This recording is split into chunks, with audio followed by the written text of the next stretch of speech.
Check.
What's up, everybody? Tuesday.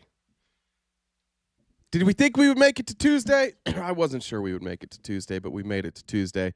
Good to see everybody wherever you are, however you may be listening or watching. Thanks for making us part of your day. We're just back. We're just doing it. We're doing the takeover. We're doing the coup.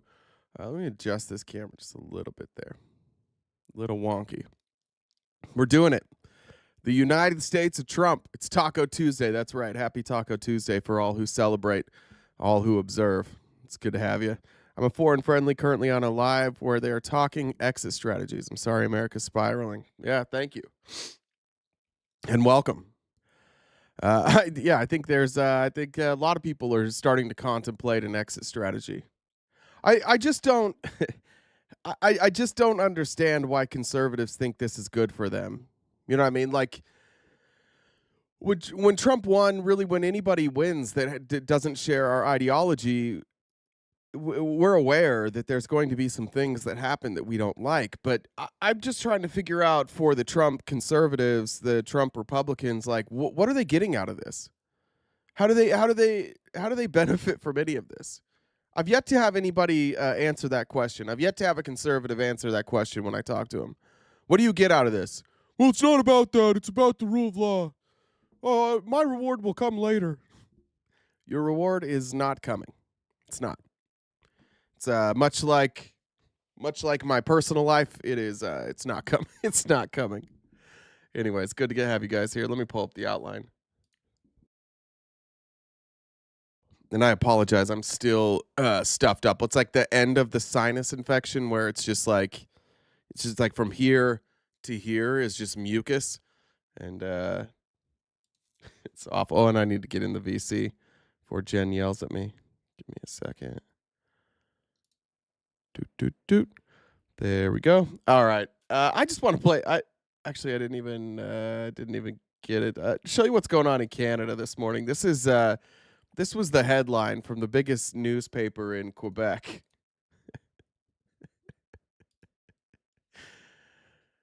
I'll get to that in a minute, but I just wanted it out there. This is what they're saying about old Don the Con in Quebec. RFK looks like his nomination is going to go through today. A bunch of Republicans caved for no fucking reason. If I go down, if I was looking at who was it? Tom Tillis talking about RFK. They're like, we've been doing this for a long time. We've been having insiders for a long time. It's time we go with an outsider. That was literally what they said. There's like, we're just gonna do outsiders, and of course by outsiders we mean Trump adjacent people, and of course by Trump adjacent people we mean sex predators. That's kind of what they do. A woman who worked at the anti-vaccine nonprofit run by RFK Jr. accused him of sexual misconduct and was paid nearly $1 million settlement as part of an NDA in late 2020. What's this? Is this only the second, or is this the third person who's paid an NDA? I can't remember. Twice I've been targeted by frivolous, unfounded allegations, which I strenuously denied at the time, and I continue to deny it. said Kennedy. I entered into confidentiality and non-disclosure agreements to prohibit these individuals from continuing to make these allegations. I'd just like to go on the record of saying, if somebody is accusing me of something and it's not true, I'm not going to pay them $1 million to be quiet. I'm just going to say, no, it's not true. Take me to court. How come none of these like brave souls are like, no, take me to court. Let's go. Let's go to court. Let's get this all on the record. Well, they were saying bad things about me, so I paid them $1 million. Go to court. Go to court. And if you don't go to court, it should be a rule. If you don't go to court and you're accused of sexually assaulting somebody, you don't get a government position. You just don't. How's that not a rule? Sources told Mediaite that one of the women who accused Kennedy of misconduct worked with Children's Health Defense, an anti-vaccine nonprofit Kennedy served as the chairman of until he announced his run for president in 2023. The payout was a high six-figure sum, just under $1 million. Kennedy's faced several allegations of misconduct. In July, a woman Kennedy employed as a babysitter for his children in the late 90s accused him publicly of multiple instances of sexual misconduct, including groping her against her will. Kennedy said he did not remember the incident, although he apologized to her for it at the time. Oh, my bad. My bad about that. Last September, the media world was rocked when New York Magazine correspondent Olivia Nuzzi confessed to a relationship with Kennedy, who's married to actor. It should be actress, right? Are we not doing that anymore? Cheryl Hines. In October, Mediaite reported that at least 3 women claimed to have had romantic relationships with Kennedy in the last year. A representative for Kennedy denied the affairs, insisting he's never had a relationship with another woman since marrying Hines. Sure, bud. Sure, but people just make this up. Women just make this shit up for no reason, right? I didn't mute it. I muted it. Sorry about the sniff. I tried to mute it for the sniff. In great news for Elon, Tesla's sales dropped double digits in the United States, while every other EV market is growing. Tesla sales dropped by double digits in California. California is the biggest market for EVs in the United States by a wide margin. In fact, if it wasn't for California, the United States would be even further lagging behind the rest of the world in EV adoption. For years, Tesla dominated that market, but people in California are like, get fucked, Elon. Just get fucked. California New Car Dealers Association has released its Q4 2024 report, and Tesla saw its first annual drop in sales. Where are they down here? Tesla in 2023, 230,000 cars, down 30,000 the next year, 11.6% drop. So couldn't have happened to a shittier person. Happy for you, Elon. Who the fuck? He doesn't give a shit. He's just out here. He just abandoned all his companies, and he's out here trying to steal aid from people who desperately need it while his companies fall apart. Cool. Andrew Klavan. Have you guys heard of Andrew Klavan? Let me just show you who he is first, and let's play a game called Judge Them by Their Appearance. I'm just going to pull up. We're going to judge this person by their appearance. And I'm just going to ask you, judging strictly by their appearance, is this man a racist? Is this man a sexist? Is this man a bigot? Well, let's find out. Here's what he had to say about women. And there's a poem that Rudyard Kipling put in the second Jungle Book called The Law of the Jungle. It's not one of his best poems, but it just opens with these 2 lines. This is the law of the jungle, as old and as true as the sky, and the wolf that shall keep it may prosper, but the wolf that shall break it must die. And then he goes into all the details of the law of the jungle. And it just describes the fact that there are certain things that may not be nice, that may not be fair, that may not even be good, but if you don't follow them, you die. And that's an important point in governance, okay? Because, I'm so tired of conservatives being like, some things are just true. That's what they say now. Like, I know that the data doesn't back it up, and I know it's not politically correct, but some things are just true. And then immediately after that, they're going to say something that 1 isn't true, and 2 is one of the isms. Here's a sad story. This is the kind of thing that I should never say out loud, but I'm going to say it out loud. See, he even had it. He's like, I really shouldn't say this. fuck it, I'm going to say it. That's what happens when you get to be Andrew Klavan's age and nobody has ever done anything about you being a bigot. The women who wind up in the hospital because they were beaten by their boyfriends or husbands threw the first punch. I don't have the exact figures, but it's a substantial number of women who got in a fight with their husbands or their boyfriends, and they threw a punch, the husband punched them back, and the woman is in the hospital. If you watch movies in which girls beat up men and win sword fights and things like that, you think, well, why would that be? But that's what happens. A woman punches a man, her hand breaks, and if he gets angry and he doesn't restrain himself, he's going to punch her back. That's the law of the jungle. Now, we don't live in a jungle. If a woman punches a man first and winds up hospitalized, after receiving care, that woman will face assault charges. We don't have different laws for women and men. If a woman punches a man first, it starts an altercation. That woman's going to be charged with assault. That's how this works. But he's like, that's why they're in the hospital. They threw the first punch. All right. Well, if a kid punches me, if my daughter punches me, do I punch her in the face? No, you don't do that. I mean, I guess I could say morally I was justified. I don't know. So, don't hit them back. How about that? If they hit you and you don't wind up hospitalized, and then you hit them and they wind up hospitalized, you're a dirtbag. Sure, the law might be on your side. You're still a dirtbag. But listen to where he goes with this. If you're a person like me who loves women and wants to have a wonderful life with a wonderful woman and respect her and never raise a hard hand against, I never raise my voice to my wife because I'm so enamored of her, you have to find that woman. You have to find a woman who doesn't need to be smacked around in order to behave in a civilized way. And that's. Whoops. We're going to go back. Let's say that again. You have to find that woman. You have to find a woman who doesn't need to be smacked around in order to behave in a civilized way. And that's the way. That's the key. Find yourself a good woman.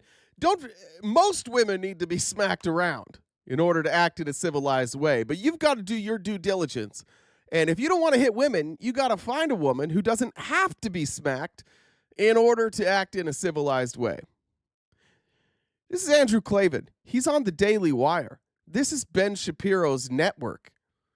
This person gets paid by Ben Shapiro to give commentary like this. Is Andrew Klavan Mormon?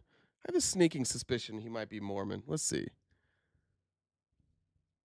That undershirt is giving me real Mormon vibes. All right, he's not. Ashkenazi Jew. All right. You do it. You avoid the women who don't respect you. If a woman respects her husband, obviously her husband should treat her like the queen of the world. But if a woman hits her husband. But.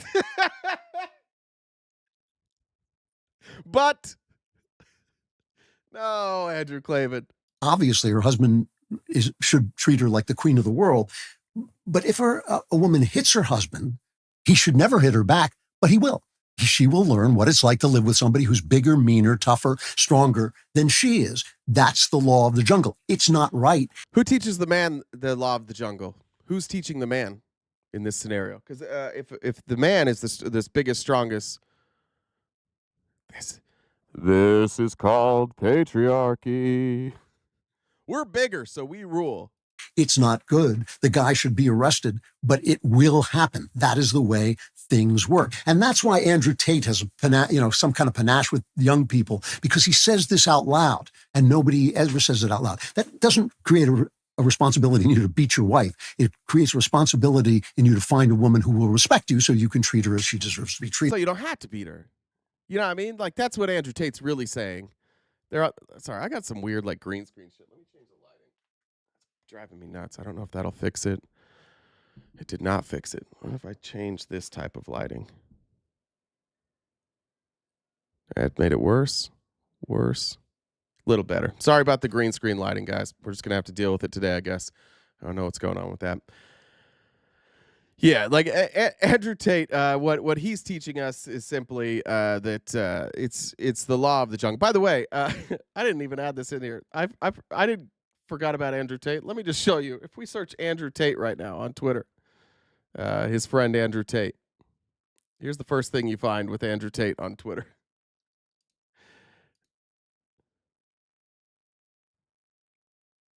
This is from today, I believe. Might have been yesterday. Seized Tate brothers' money to help victims of violence and abuse. Money seized by Devon and Cornwall police from controversial YouTuber. and self-proclaimed misogynist Andrew Tate will be used to help support victims of violence against women and girls. Andrew Tate currently is under investigation and is going to be found guilty of not only abusing women but trafficking women. I believe there's some rape charges there. I believe he has charges regarding underage girls as well. And Andrew Klavan's like, he's a little brash for me, but he makes a lot of good points. This is why when Donald Trump does crazy shit, like nobody bats an eye, because this is really what they think. I've got myself one of those good women, one of those ones who doesn't talk back, so I don't have to hit her. By the way, how do you guys feel about this background today? How happy does Melania look right there? She's going for it. Do it, Melania. Do it. She won't even let Trump kiss her cheek. But every time she meets a foreign dignitary, she's like, "Why don't you linger a little longer on that cheek there? Why don't you linger just a hair longer?" I fucked this one up. All right. Sorry on number 5, Kim. I have there's 2 links in number 5. It's just the second one. Trump announces a Mexico deal yesterday. If this is news to you, I don't know what to tell you. He tweeted out yesterday, I just spoke with President Claudia Sheinbaum of Mexico. It was a very friendly conversation. And we're going to find out why it was friendly. She agreed to immediately supply 10,000 Mexican soldiers on the border separating Mexico and the United States. These soldiers will be specifically designated to stop the flow of fentanyl and illegal immigrants migrants. We said migrants? That's crazy. I just said immigrants. I was used to it. He said migrants? Good for him. Into our country. Capitalized. We further agreed to immediately pause the anticipated tariffs for a 1-month period during which we will have negotiations headed by Secretary of State Marco Rubio, Scott Bessent, and Secretary of Commerce Howard Lutnick, and high-level representatives of Mexico. He doesn't know anybody's name over there. I look forward to participating in those negotiations with President Sheinbaum as we attempt to achieve a deal between our countries. So 10,000 soldiers, and they're going to stop the flow of fentanyl. Brand new deal, February 3rd, 2025. Brand new. This had never happened before. It was unprecedented. Donald Trump with a key victory over the nasty country of Mexico. Oh, April 12th, 2021, Mexico and Honduras, Guatemala deployed troops to lower Oh, no. Oh, this was already in existence? Oh, Biden already negotiated this? Oh, and they had up to 15,000? Oh, so he didn't negotiate anything? Oh, and they're already doing checkpoints along with Honduras and Guatemala. By the way, who negotiated this deal? Does anybody remember who negotiated this deal that Trump's taking credit for right now? Who in the chat remembers who negotiated this deal? Thank you. Kamala Harris negotiated this bill. Donald Trump is bragging about a deal that Kamala Harris negotiated 4 years ago, and she did better. She came out better than he did. Could you guys imagine what would happen if Kamala Harris was president? Yes, I can. I can imagine it because she's doing what Trump did, except for he's just taking credit for it. Are we not hearing the sounds today on those? I saw. Thank you for the new subscriptions. By the way, as always, we do rely on your generosity to keep this show going. Below me are the Venmo, Cash App, and PayPal, and we also have Super Chats enabled. And so if you would like to donate to the show, you can go to any of those payment apps. Looks like somebody sent something on PayPal. Let me pull that up. That was Asta Sophia. Says Iceland says hi and appreciate the show. Thank you. Hello, Iceland.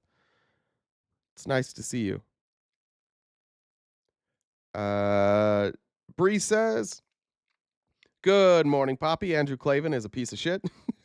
How does he not know that you're the one who really calls me How does he not know that you're the one who really calls me daddy behind doors? And you know how much we backtalk each other. Fuck him. All right. Get slapped around a little bit. Danielle says, I would like to publicly apologize to the Discord for repeatedly, unintentionally ending up in the VCs, completely oblivious that I'm in there with my mic on. I apologize for my hot messness. That is phenomenal. I didn't know that was happening, and I love that. Apology not accepted because it was not needed, and that's actually really funny. Yeah, I don't know what's going on with the sounds today. Jen, do we know why there's no sounds today? Do I need to do something? Event sounds are on. It's weird. I don't know why we don't have sounds on today. I haven't figured that out. Anyways, welcome everybody here from Twitch and YouTube today. Nice to have you. Let's see. Then Trump went on to brag about his deal with Canada, in which he brokered virtually the same deal with Canada. Government of Canada's border plan. Canada is investing $1.3 billion to bolster security at the border and strengthen the immigration system. This includes $667 million for the Royal Canadian Mounted Police, $355.4 million for Canada Border Services, $180 million over 6 years for communications establishment, $77 million for Health Canada, $20 million over 5 years for Public Safety Canada. This again, deal that Donald Trump negotiated. Oh, never mind. This happened before Trump took office on December 18th. Okay, so Trump didn't negotiate anything.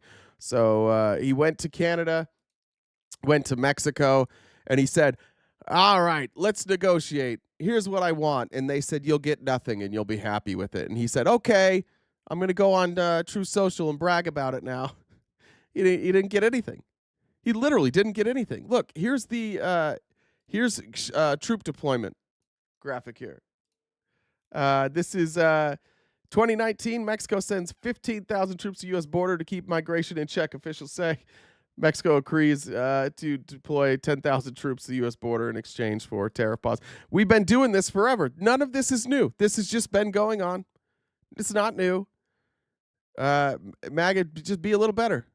I don't know what to tell you. You got to be, in fact, maybe be a lot better. Don't fall for this shit. Andy Biggs today, our good friend Andy Biggs, who is a walking pile of shit, introduced a bill to abolish OSHA, the Occupational Safety and Health Act of 1970. It just says the Occupational Safety and Health Administration is abolished, except for it's not. In 1900, there were about 35,000 deaths in factories in the United States each year. That's why they had to put in safety standards, because people were just dying in factories. And because capitalists view people as dollar signs, they're just like, yeah, fuck it, they can die. It's no big deal. Why would the Republicans undo OSHA? I don't even know. Like, I haven't even heard a Republican be like, yeah, this is good. Why? We trying to put kids back to work? We're going to bring back American manufacturing. And is this the oil companies, the coal? They just don't want to protect people anymore? I have no idea what's going on with this one. I can't figure out what's going on. It basically, if Andy Biggs is doing something, it's fucking stupid. Almost always. It won't pass. He never passes anything. I'm pretty sure he's never passed a bill in his 14 years in Congress. Now he's running to be governor. Old foghorn leghorn John Kennedy from Louisiana he doesn't want to hear anything about people complaining about Elon Musk cutting foreign aid. Here's what he had to say yesterday. To my friends who are upset, I would say with respect, call somebody who cares. They better get used to this. It's USAID today. It's going to be Department of Education tomorrow. I remember debating this. They're going to abolish the Department of Education. No, they're not. Yeah, they're going to try. Bean says, it's my birthday. Love y'all. Keep fighting fascism. Happy birthday, Bean. I hope it's wonderful. We'll fix we'll just fix the country today in honor of your birthday. Devin says, missed the show yesterday. Hope everyone's having a good week so far. Thank you, Devin. Appreciate the super chat there. Alicia says, thanks for all your hard work. Would you ever do a show on Canadian politics, especially Pierre Puff Pastry? I don't know how to say his last name, so I just say that. Sure. I don't know if a whole show, 3.5 hours. I don't know if we have 3.5 hours on that, but sure. We could do that. I don't think it's the worst idea. We'll cover. I mean, I'm real proud of Canada right now. I like what Canada did. I don't like Pierre, but I like that Pierre said basically fuck Donald Trump. Back to John Kennedy here, who says it's USAID today, it's Department of Education tomorrow. Let's look at their state rankings. This dumb bitch it represents a state that's ranked 40. God damn. Get out of here. Oh my God. I have to do this. They're going to make me sign up for this shit. Son of a. We're just going to keep refreshing it and cheat the system. They're ranked 47th in education. They are ranked 50th in crime and corrections, 49th in economy, 41st in fiscal stability, 46th in healthcare, 49th in infrastructure, 49th in natural environment, 44th in opportunity. He lives in a shithole. We're going to get rid of the Department of Education. You sure that's a good idea? You sure that's a good idea, Kennedy? By the way, didn't go to Harvard or Yale or Princeton or some shit like that? Pretty sure he went to an Ivy League school before he came back to Louisiana, and he's like, if I'm going to represent the people of Louisiana, I got to sound like a moron. Sorry for our Louisiana folks here. I know you're not all dumb. Some of you are educated, but your state did everything they could to make sure you weren't. 47th in education. He's like, we're going to get rid of the Department of Education. Everybody knows it's those bureaucrats that have been keeping us Louisianans uneducated, and not the fact that we don't have any money and we spend all our money locking up people. 49th? The amount of people they lock up? They just lock up everybody. Trump's going to run into a problem with these tariffs. The problem Trump's going to run into with these tariffs is that China's not going to fuck around.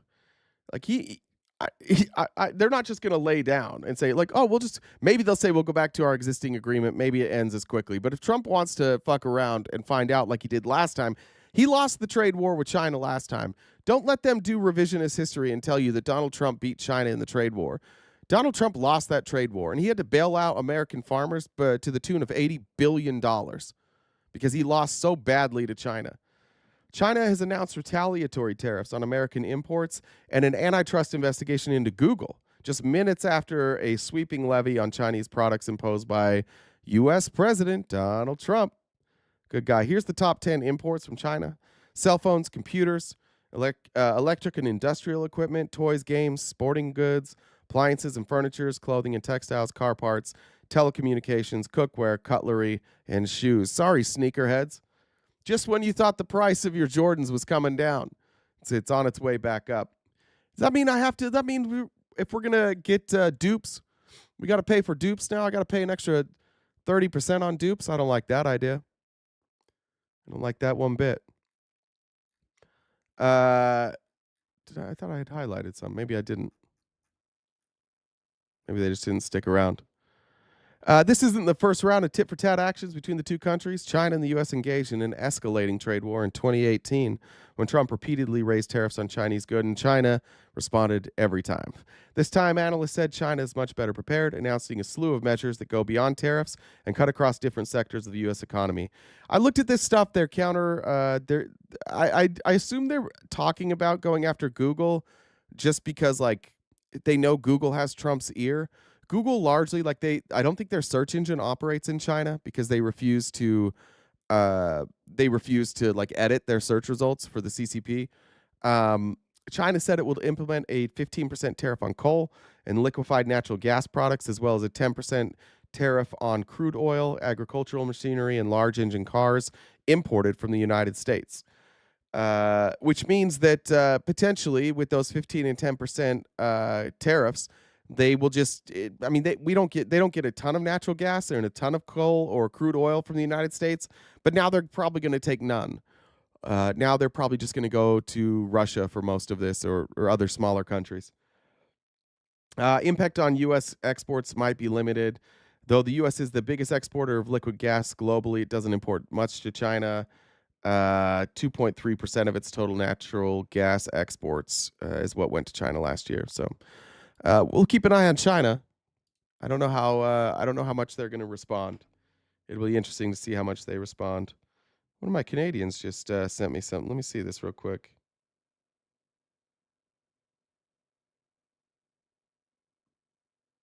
Never mind.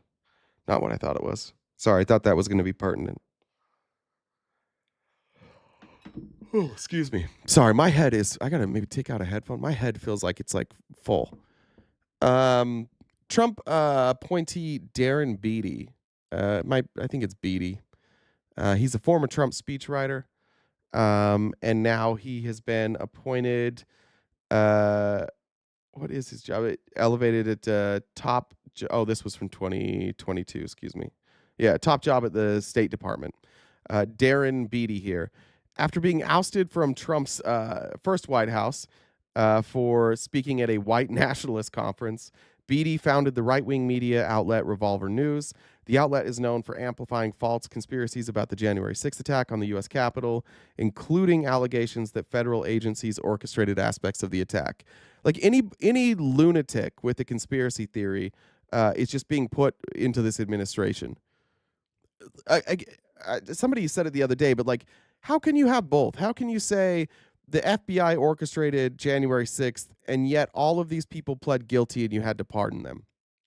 How come none of those people that you pardoned were FBI agents? Why did they plead guilty if it was all FBI? Where are the FBI agents that planned this? You'll see. We won't see. Nothing's going to happen. Beatty also has made a series of racially charged comments. Oh, he's a racist too? Wait, you're telling me the guy at the white nationalist conference was a racist? Come on. How are you tying those two things together? He said, competent white men must be in charge if you want things to work. Unfortunately, our entire national ideology is predicated on coddling the feelings of women and minorities and demoralizing competent white men. The poor white men are under attack. He praised James Watson, the founder of modern genetics, who later suggested black people were less intelligent than white people as the greatest living American scientist. Though all of his work has been debunked, racists still applaud him. Only racists applaud him. Nobody else in the world applauds him because all of his work has been debunked. The only people who still like James Watson are racists. And he says he is the greatest living American scientist. I don't think they know what scientist means. Stephanie said, have you been waiting for her birthday to fix the country, Jay? What the fuck, man? Don't hold out on us. My bad. I have been waiting. I've been waiting for but we're solving it today. Beatty repeatedly said black lawmakers, policymakers, and groups need to learn their place and take a knee to MAGA. Shithole countries was the high point of Trump's presidency, he wrote in 2020. Beatty also posted in 2020 a deeply misogynistic attack on Taylor Swift for opposing a monument in Tennessee's capital honoring Nathan Bedford Forrest, a Confederate general and early leader of the KKK, comparing her advocacy to, he said that celebrities are required to debase themselves with such statements is in some ways even more humiliating than the physical favors they are required to perform for their producers. A guy who is living on his knees for Donald Trump. Sucking off racist pseudoscientists. He's going to go after Taylor Swift. By the way, Taylor Swift notoriously has stood up to the very people he's saying that she kneels down to. Taylor Swift is, pardon the French, Taylor Swift is nobody's bitch.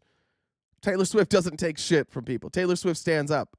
Taylor Swift uses her platform and she doesn't let people walk all over her. Based, Beatty wrote, using slang to express strong agreement in a sense-removed tweet about a video of police clashing with Trump supporters on the Capitol steps. The forgotten man speaks, Beatty wrote in another deleted tweet about rioters in the U.S. Senate chamber. As the attack unfolded, Beatty wrote in a still active tweet, the FBI should take a knee to show respect to the MAGA protesters. This dude's obsessed with getting on knees. This dude, all he thinks about is being on his knees.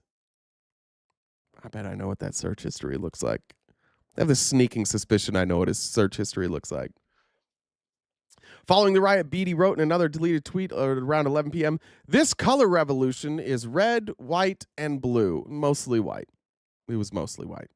Despite his firing from the Trump administration, Beatty remained a loyal supporter of Trump. In late 2020, Trump brought him on back. After being fired for going to Triple K conferences, Trump's like, yeah, you've learned your lesson. And I'm going to bring you back in what position? The Commission for the Preservation of America's Heritage Abroad. Trump said, we don't have enough Nazis or KKK members representing us abroad. who could we bring in? And everybody said, bring in Beatty. And he's like, that's where I remember. It's Beatty. Yeah, let's bring Beatty back. That commission is tasked with protecting historic sites, including Holocaust memorials, and the appointment drew fierce backlash from organizations like the ADL.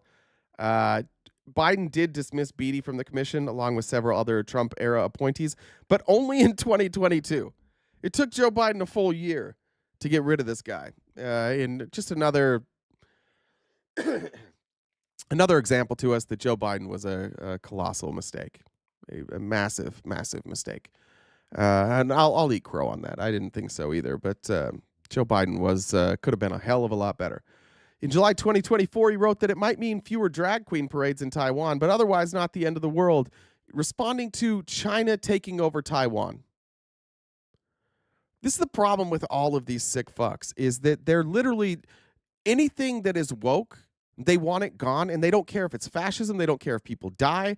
They just don't want a world where LGBTQ people where do you even fit drag queen? Like, where do you put drag queens in? I don't even know where they're they want to control how you dress. Like, that's not a sexuality. It's not an identity. It's a costume. I don't even know. I don't even know. Is that woke? I mean, I've seen a lot of these guys in dresses. I've seen Steven Crowder in a dress. I've seen a lot of them. A lot of them wore dresses. This is just a costume. I used to wear dresses for Halloween. I did it like 2 years in a row. I thought it was funny. I was right. I've always been a person who wanted to get a little shock and awe out of my conservative family. I didn't know at the time why I was doing it. I know now. At the time, I realized, like, this is stupid. So I did it as a kid all the time. My parents were massively embarrassed. I wasn't allowed to leave with that costume. Then I just put it on, and then I came home with it, and they were mad. Clip it. Tell everybody I'm a cross-dresser. Go for it. I actually one time made a bet with a friend of mine. He bet me, I don't remember, I think it was like $500. It's very hot in the summer here in Phoenix. And he bet me, I think $500 that I wouldn't wear a kilt for the entire summer.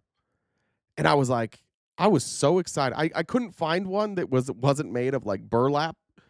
So we wound up not doing it. But I was so excited. Can you imagine on a hot day, there's a nice little airflow coming up your skirt? I don't think that's a bad idea. I hope fashion changes at some point. I think it would be nice to have a little flow that way. Like, to those who wear skirts that are here, like, is it just the greatest thing on a hot day to have a skirt on and just like have a little breeze up there? That sounds wonderful. I imagine that's what sundresses are for. Anyways, maybe I'll switch it up. He suggested he stated last August that the new UK ruling regime, they always use regime. Like, every time they lose an election, they're like, it's a regime. No, people just don't like you because you're racist. Is far less legitimate than Saddam was in Iraq prior to the U.S. invasion. They won elections, they got power, and they were less legitimate than Saddam. In September 2024, he suggested that the U.S. intelligence community is more likely to be behind the assassination attempt on Trump's life than Iran, who openly was like, yeah, we're going to get that motherfucker. But it was more likely that they were behind it than Iran.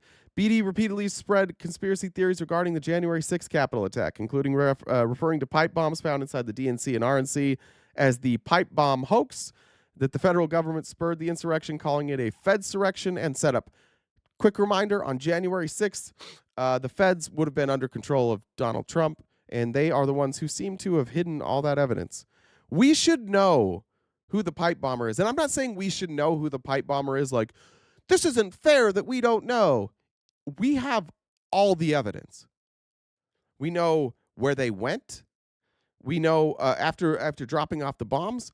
We know whose Metro card they used. We know the type of car that picked them up.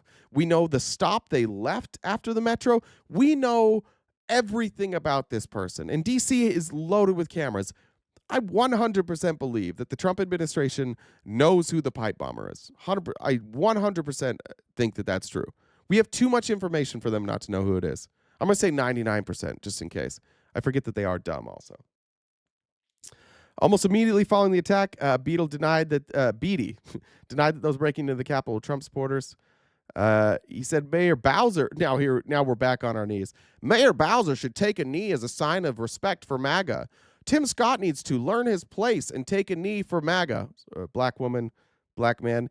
BLM must take a knee to MAGA. They must learn their place. Black movement.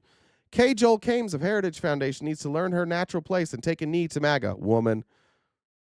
Ibram Kendi needs to learn his place and take a knee to MAGA. Learn his proper role in our society. I don't know who that is. So let's see. Who is Ibram Kendi? Does anybody know who that is? Ibram Kendi. Oh, black guy. Cool. What did he say?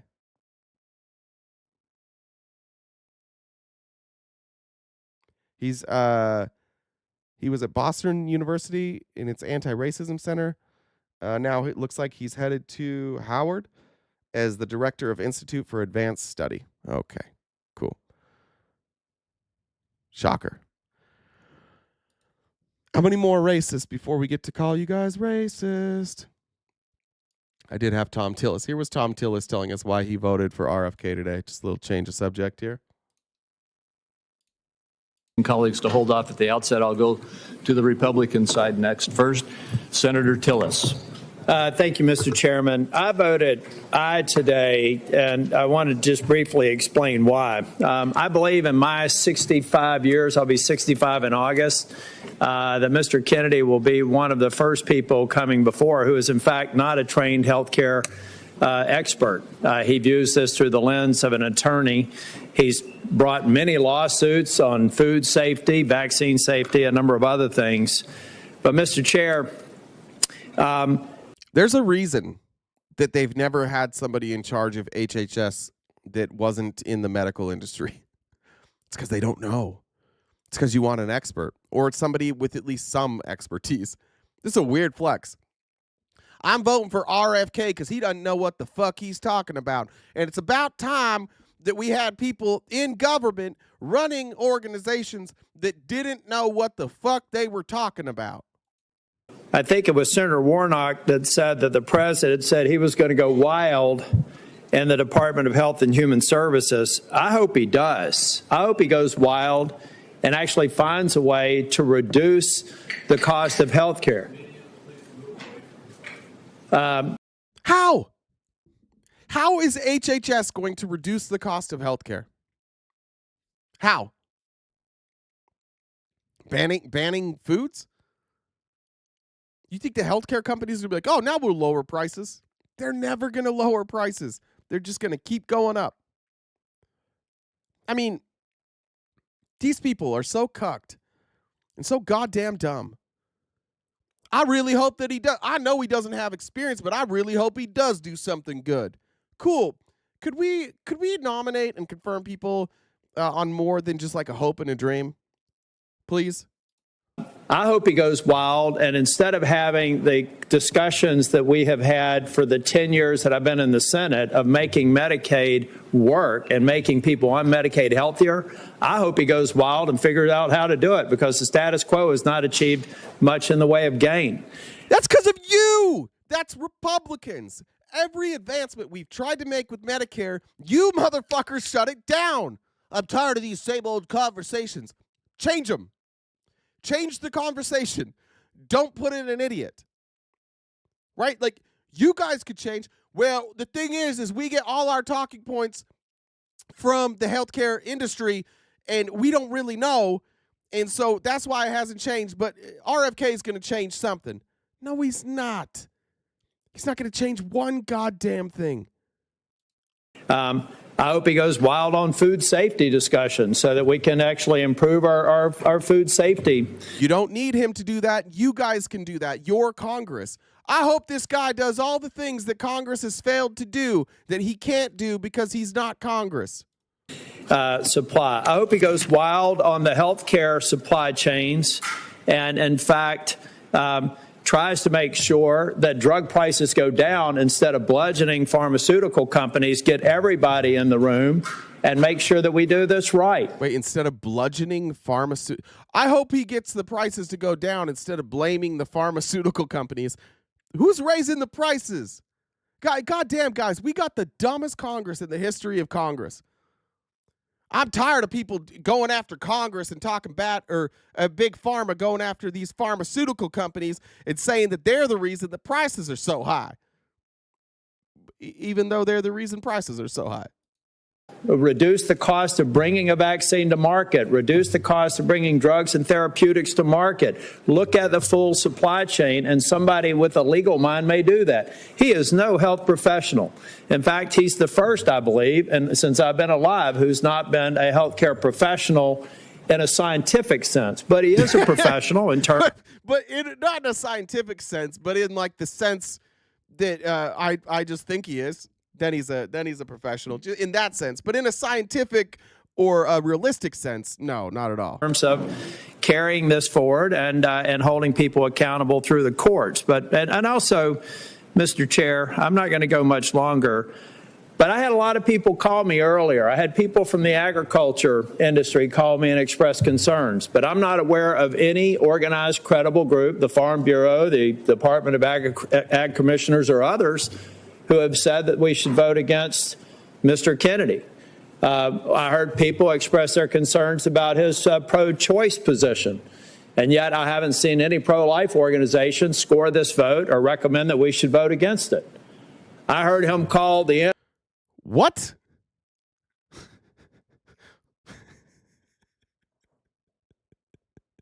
They did. NRA a terrorist organization.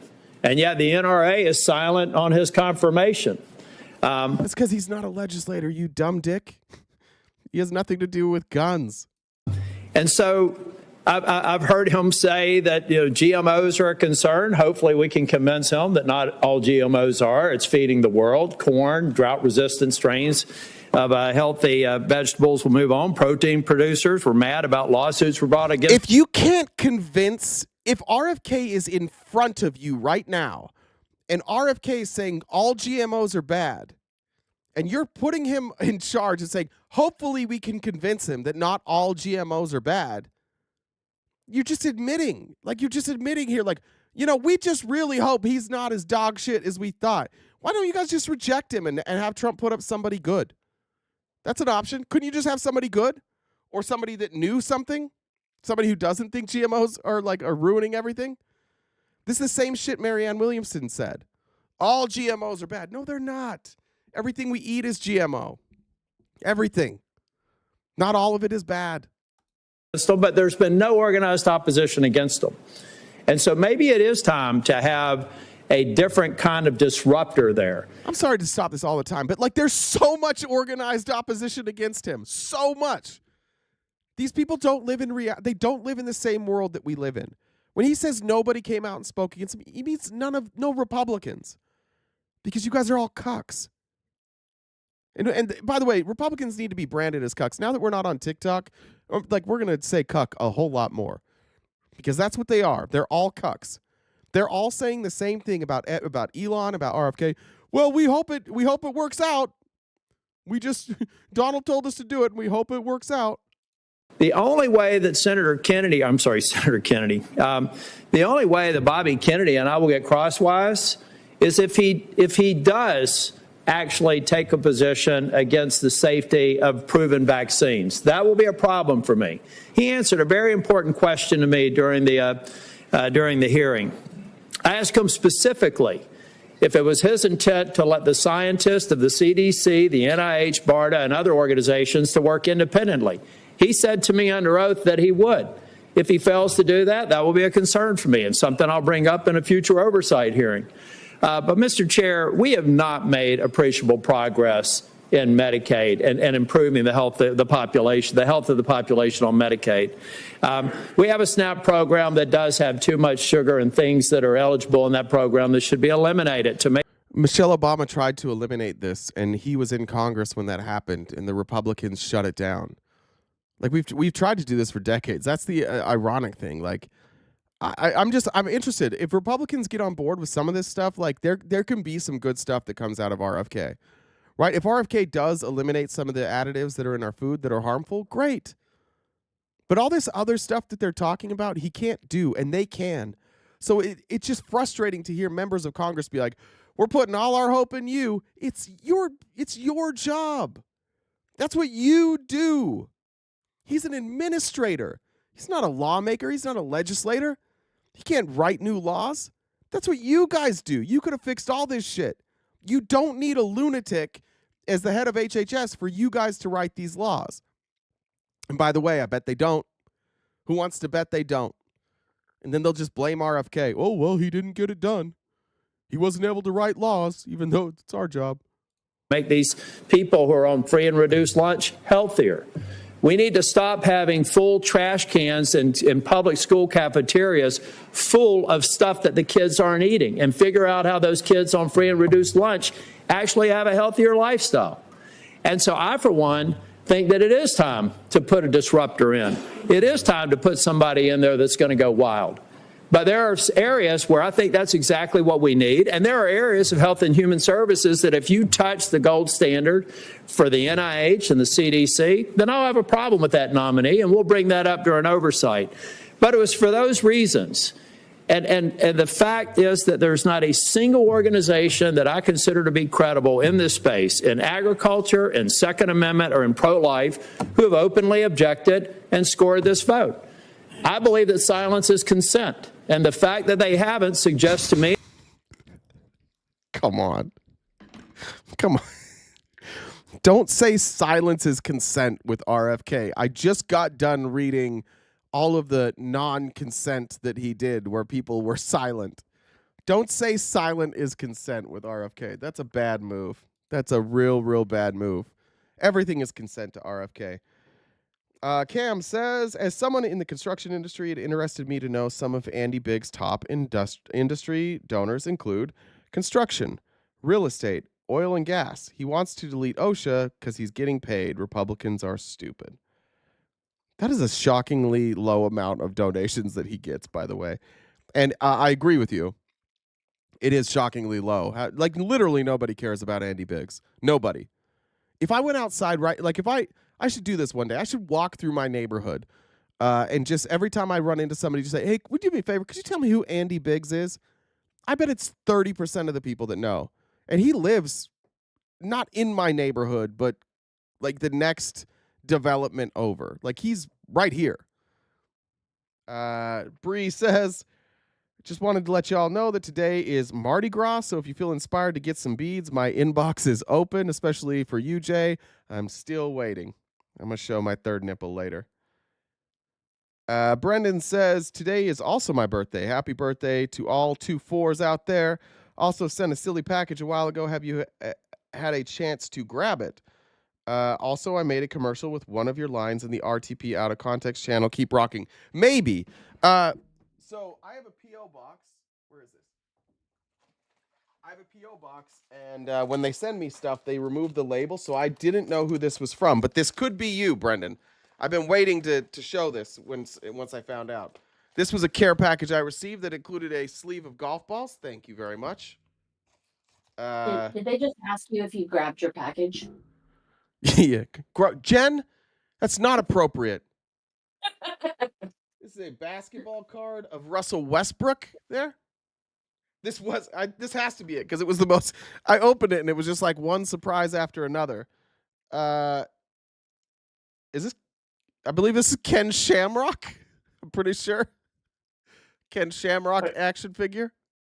I love that. What else is in here? I'm just polling blind. A 49ers helmet. Fuck Cam wherever Cam is. I don't see Cam as much anymore because maybe I don't know his username. We got some other cards in here. There's a this is Cafu from Brazil. Gotta go this way. Are you pronouncing that right? Well, yeah, I know soccer pronunciations. It's Cafu. This is Julie Foudy, United States women's national team legend. This is Henning Berg. I don't know who that is. You guys might have heard of Michael Jordan. He's in there. And Nolan Ryan, who has my favorite baseball fight of all time. I think that was it. The Ken Shamrock is my favorite thing in the world. Thank you. If this was you, thank you so much. It was an enjoyable package. All right, Jen, it's all you. Your mic's going in. Oh, and I'm not removing. Well, yeah, I have to Bullshit. talk directly into it. Yeah, Gotcha. it's all you know. Sure. Well, I'm glad you grabbed your package. So, Grow up. anyway, Grow up, Jen. not the boss of me. That's true. Anyway. So yeah, I see we've got about 344 people over on YouTube. That's awesome. This is for getting a lot of viewership over. That's fantastic. Just want to remind. Do we have any? Did you check any messages, or have you read messages? Yeah, that's what I was just reading. That was a message. I'm looking on the other apps real quick. Okay. So what we're trying to get to, we have a goal of 500 paid memberships over on YouTube, so we can get an RTP calendar. We get to pick some outfits and poses. So once we get 500, you could get a look at my third nip if you play your cards right. Right. Yeah. Yeah, we totally can. Did you figure out, by the way, why the alerts aren't making any sound? I can't. I don't know. You probably turned something off. Well, there's a thing that says like mute event sounds, and I just muted it, and now I unmuted it, but it's still not playing the sounds. So I don't know. Okay. Well, I can look. I'll look at it when. Okay. And you can see if I can turn. I don't know if it's something that has to be. If I can turn it on from the desktop, or if I have to be updated in Streamlabs, but I'll look.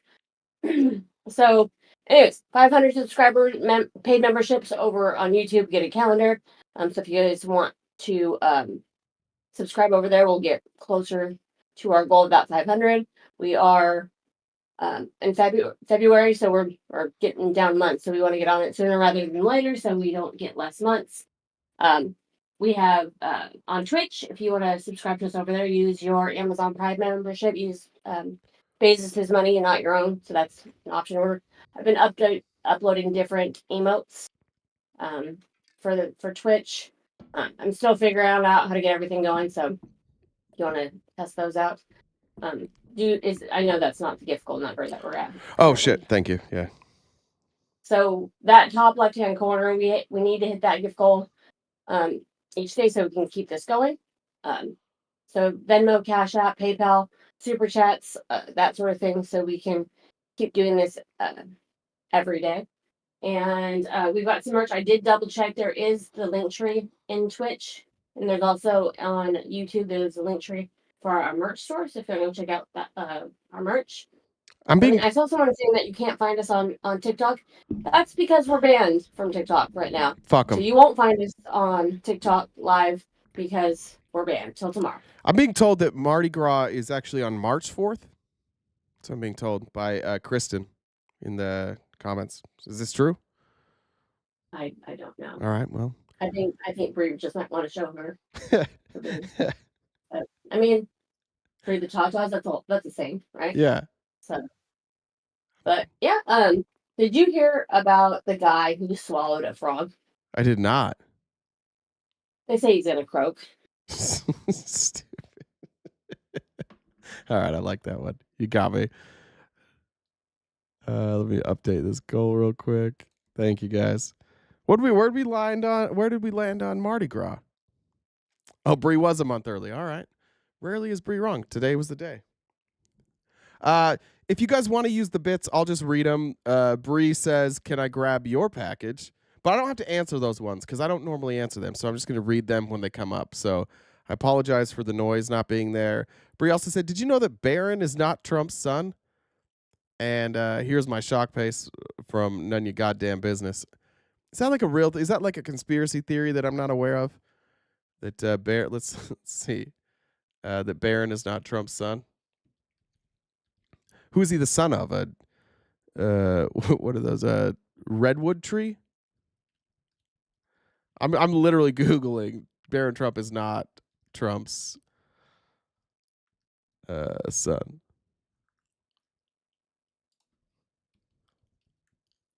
A very tall Russian. Let's see what they have to say.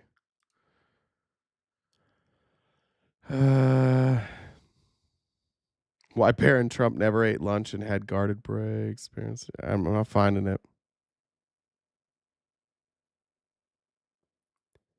I did think it was funny, though, during Trump's inauguration when he was like, I have a son. I have 2 sons, older sons, and they're neat. I've got 2 daughters, and then I have Barron, and he's very tall and very smart and very wonderful. Barron is clearly Trump's favorite child that he doesn't want to have sex with, for sure.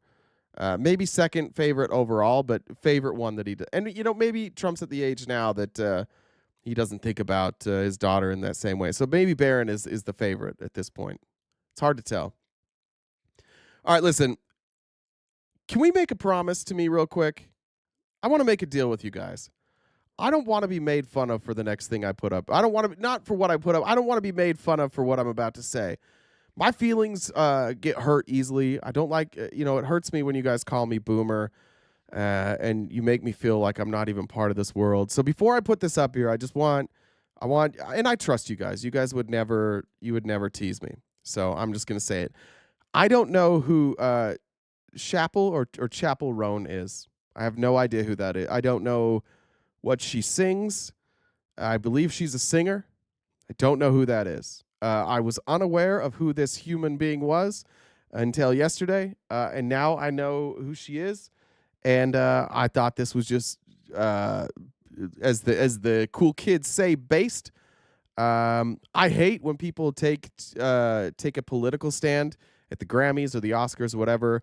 But I didn't think this was a political stand. I thought this was a shot at capitalists, specifically had nothing to do with politics and the people she worked for, making sure that they take care of artists. And this was. Wait, why didn't you guys just tell me she was the good witch? I didn't know. Is this not the witch from Wizard of Oz? Don't tell me. Is that what she's wearing? What's the good witch's name? What's the good witch's name?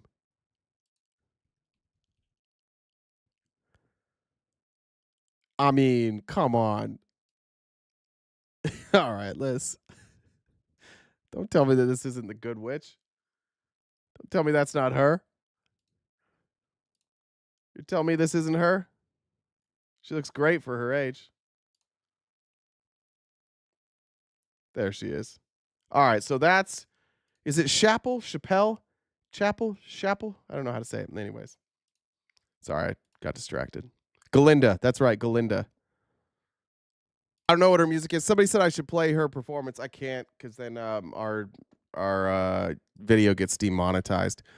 Those labels are very careful about you using their music without them taking all the money from your live. So I would love to, but unfortunately cannot play her music.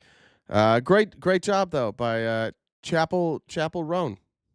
I'll listen to her music later. I bet my daughter knows. What's her favorite famous songs? What she's famous for? What is she famous for? Do I know any of them? Let's look.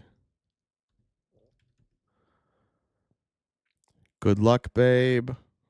Is that like the big song? Good Luck Babe. Pink Pony Club. Oh, she's the HOTTOGO. I know that song. I learned that song at the Kamala rally. That's the only... Okay, I didn't know that was her. Okay. All right, I know that song. There we go. See? I'm cool. I'm cool, guys. All right. Palantir. You guys remember we talked about Palantir as part of the PayPal Mafia. This is a company that is... heavily invested in by most of the PayPal Mafia. I forget what's the CEO's name. He's a weird ass dude. If you guys, I'll show you.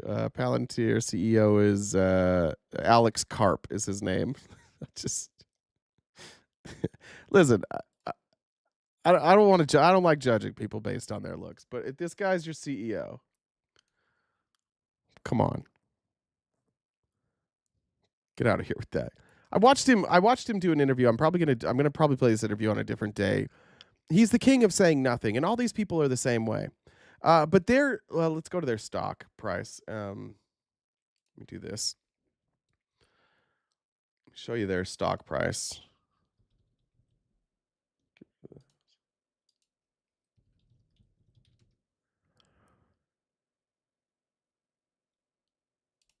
All right. So this is their stock price has been on an absolute massive run, 396%. and it doesn't make any sense. If you look here, this is their condensed consolidated statements of cash flows. So their net income in 2024 was $467,000. Now they try and keep that low, like they move money around. Their stock-based compensation is $691,000. So they're paying out more with stocks than they're bringing in. This is going to lead to accelerated growth, which is what they're doing. They're very quickly growing. It causes more people to invest. The stock appreciates, and then eventually they sell, and all of those people, all the everyday investors take the hit. This is another pump and dump stock. This is what all of these oligarchs are doing. Everybody talks about them like they're brilliant, they're inventing amazing things. No, they know how to manipulate markets, and they all do it together with each other's companies. It's why all their companies do well. They're making $467,000 on literally millions and millions and millions and millions, hundreds of millions of dollars in government contracts. Palantir is a company that we shouldn't be celebrating as an American success story. It's along the same lines as Trump Media, where they make no money. There's no the value really isn't there, and yet their valuation is through the roof. And it's only there because it's popular. It's like the cool thing. You saw Elon Musk like saying Alex Karp is the greatest CEO in history, and then their stock price jumps.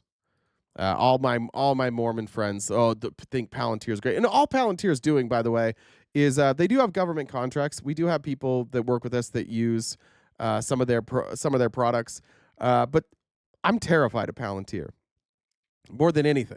More than any other company, Palantir might be the company I'm most afraid of. I don't know what they have access to.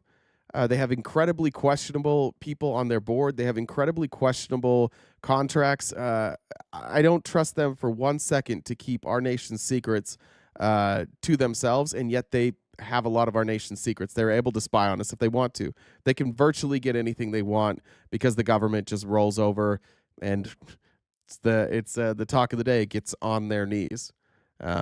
So watch for Palantir. But it's another one of those examples of Trump and his well, they're not his buddies initially, but like the Trump orbit just pumping stocks and for no real reason. They do not have the value that they claim they have. We need a boomer emote. Wow, you guys will use that on me. You'll just use the boomer emote to bully me. Here's Andrew McCabe, former acting director of the FBI. I don't think he was ever direct. Was he deputy director and then acting director? He took over after Jim Comey. He's talking about the state of the FBI right now and under the Trump administration and how people are feeling. Obviously, again, this is somebody who is acting director, knows the people there. I think this is a pretty good source to get an idea of how our FBI is feeling right now. This is totally unprecedented. Let me say this, too, before this gets started, because I don't want to hear the shit from the Republicans. Nobody's defending the FBI. Nobody thinks the FBI is like this perfect group of people. And this is how Trump and this MAGA group are able to convince people that what they're doing is okay. Nobody thinks the FBI is great. However, we think the option that Trump is bringing in is worse because they're loyal not to our Constitution, but to Donald Trump. And the thing about MAGA is that what they're all hanging their hats on right now is trust. They trust Trump and they trust Elon. And they don't care that they're not going to give them any amount of transparency. They don't care that they're never going to provide proof for anything. They're just like, we trust them. And the problem with that is they have so much money and they have so much power and so much control that by the time they take over everything, you won't know. They'll take it over. Things will seem fine. You'll be like, oh, this is great. And when shit hits the fan, it won't be great. And that's what they're doing. I mean, I wholly believe that Elon Musk and Joe Lonsdale and Peter Thiel and Donald Trump, I do believe that they think that this is going to work for them. But what they haven't done is provided any safeguards if they don't. They're now starting to provide safeguards for themselves, but not for our country. Anyways, here's Andrew McCabe. FBI rank and file agents and analysts who make up the vast majority of the field offices who do the work of investigating these cases, of executing search warrants, of executing arrest warrants, doing surveillance, electronic surveillance, whatever it might be, those people are never touched by the political winds that blow through every 4 years, nor should they be. They, as you said, they don't pick their work. They're assigned to the work that they do. The work they do is lawful. It's within FBI policies, and not doing the work is not really an option for them, right? They come to the FBI. Most of them come intending to stay for the entirety of their careers, 20 years or more. What he's talking about there is just that these FBI agents that are being removed because they worked on January 6th case, these cases were assigned to them. That's what you do when you're in the FBI. When you're an agent, you work on the case that is assigned to you. And what kind of precedent are we setting that they say, hey, you need to investigate January 6th, and they do it, and then they get fired? For anybody that's good, that has any sort of conscience in the FBI, they're going to leave. And the people that don't have consciences, they're going to stay. And they're just gonna be like, yeah, that's fine. We're cool being loyal to dear leader and Kash Patel. We got a real problem with the FBI coming up. I think a lot of us should be very worried about the FBI. 20 years on the agent side, a little bit more for the support side. And by the way, sorry, one more thing. We should be worried. And this is what Republicans are like, oh, well, you guys weren't worried when you were in power. And you weren't either. The only person that was worried was Trump. You guys think that the FBI was weaponized against one person? And that should, even if that should scare, like they're going to come after. They weren't coming after you, MAGA. They told you they're coming after the Catholic moms who were at school board meetings. No, they weren't doing that. Just that Trump was a criminal, and he convinced you guys that it was weaponized against him, therefore it's weaponized against you, and therefore he can weaponize it against everybody else.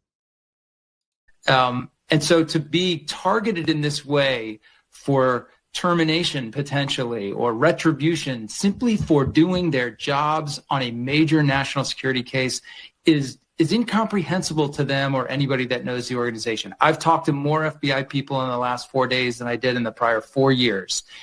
As John has described it accurately, it is a place in utter disarray right now. People are worried about, how am I going to pay the bills? How am I going to support my family? If I lose, if you're anywhere in the middle of that career, not close to retirement, if you get fired, you're done. That's the end of your reputation, your ability to get a new job.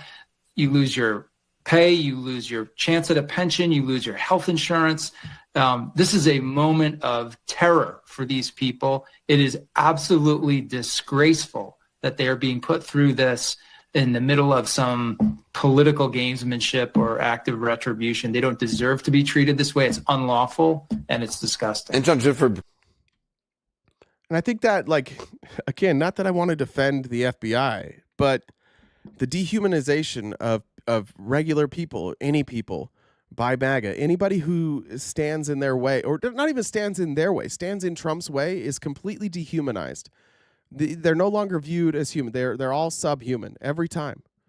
And I think that's the part that, for a lot of us is I don't know if it's I don't know if scary, but just, I'll be honest, it fucks with your head. I was sitting outside. I've started lighting fires again at night. It's one of the things I do that calms me down. There's something about it being dark outside and having a fire lit in front of you that calms me down. I might be a psycho. I don't know. But just thinking about it last night, and throughout the day, this stuff all weighs so heavy on everybody. And to me, it's not that Trump is going to get control. It's not that Trump is going to get power. There was always going to be some level of that, right? When Trump won the first time, we all understood, all right, there's going to be a lot of stuff that doesn't go our way that we're not going to like.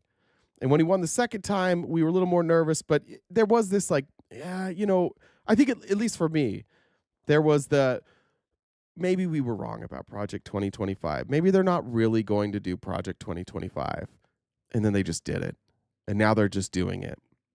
And it's not that the Project 2025 surprises me. It's not that the Republicans going along with it surprise me. It's the way that they're going along with it that is shocking. And just the lack of empathy. They are cutting aid to millions of people worldwide. Human beings will die.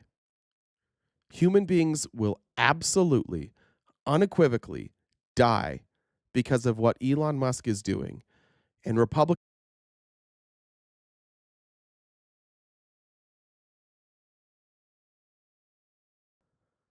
Okay. Yeah, is it back, guys? Usually, I've got a 10-second delay, so usually about 10 seconds after. Huh. Huh. Huh. It's back. Okay, we're back. Sorry about that, guys. Yeah. I don't know what happened. It told me it disconnected me. We're back. Yep. All right. All Thanks. right. Thanks, Jen. You want to do your stuff while you're here? Sure. Go ahead. So not sure why it froze, but we froze, but we're back. So oh wait, weird. Hold on. I can't see you. How am I that's weird. Anyway, there it goes. Do you have any messages that you want to check? I'm looking. While we're doing this? So we've got a little more than 2 hours left. We usually wrap up at 1 Pacific Standard Time. So we've got the gift goal, top left-hand corner. Jay's going to check the messages, see where we're sitting. And the updates that number. We've got till 1 o'clock to hit that gift goal. So Venmo, Cash App, PayPal, Super Chats, bits. I'm assuming to go towards that gift goal. I can't add the bits are bits. I can't add them. I don't know what they are. Okay. Yeah, sorry. Okay. So okay. Venmo, Cash App, PayPal, Super Chats. So we do that. If you haven't already subscribed to a membership over on YouTube, please do that so we can get our calendar.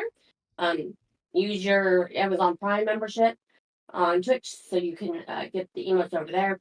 And other subscriber benefits. If you want to invite to the Discord, you can send any mod a message, and we can get you an invite to Discord. If you would like to DM me on Discord, it's Jen JENN DUBB. Number 1 at sorry, I'm just reading 4 different screens at one time. And I can get you an invite. And we've got merch if you want to check out the link tree in the bios, the respective bios. So you have some messages. Just one from Jumar who says the only time I'm polling blind is when I finish. I'm looking at YouTube, Twitch on my end. It looks good. Does it look good on your end? It looks. I just refreshed it. Looks fine. Yeah, scroll out and back in because it's working on both. It's working on YouTube and Twitch on my end now. So if you're, just scroll out of the app and back in. I think. Yep. All right. Yeah, and it looks back up on my end. So okay. I refreshed. So did you hear about the new book on constipation? No. It hasn't come out yet.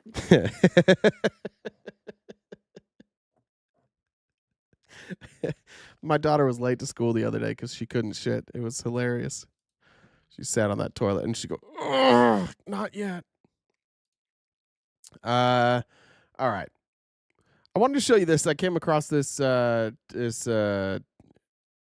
tweeter from Words Matter. This is a headline from United States newspapers when Hitler was sworn in. Germans joyous as Hitler takes reigns in Reich. You can't do reigns in Reich. It should be Reins in Reich or reigns in Reich. I don't like that.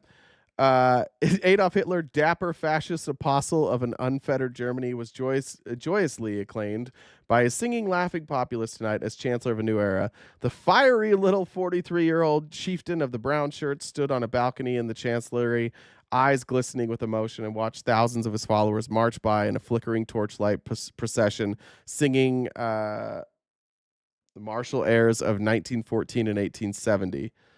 Then we have Hitler triumph hailed with brawls. Berlin police were forced to club crowds in the working class districts, which were flooded with communist handbills urging a general strike beginning at 7 a.m. today in protest against the Hitler cabinet. This is exactly what it looked like. What's everybody doing tomorrow? What's the working class doing tomorrow? Going out and protesting? What are the police doing with the protesters in LA right now? Clashing? What do they want? Representation. What does the working class want? And what did Trump do during all this? He had a parade. He sat back. People sang, laughed, praised him. It's the exact same thing, guys. It's eerie, isn't it? Like, it's the exact same thing. The working class is protesting, and the nationalists are like, "Fuck you, we're here now." By the way, at this time, also, you'll notice here, This is the United Press. Nobody here is saying, hey, Hitler's going to try and exterminate Jewish people. Nobody realized that then. It was kind of like, it was just kind of now like, oh, we won't have to. I know he's like a little bit of a fascist, but like not really a fascist. And then like, oh, this is concerning. The working class is protesting and the police are beating them up. This is concerning. It's exactly what's happening now. The parallels are uncanny all the time.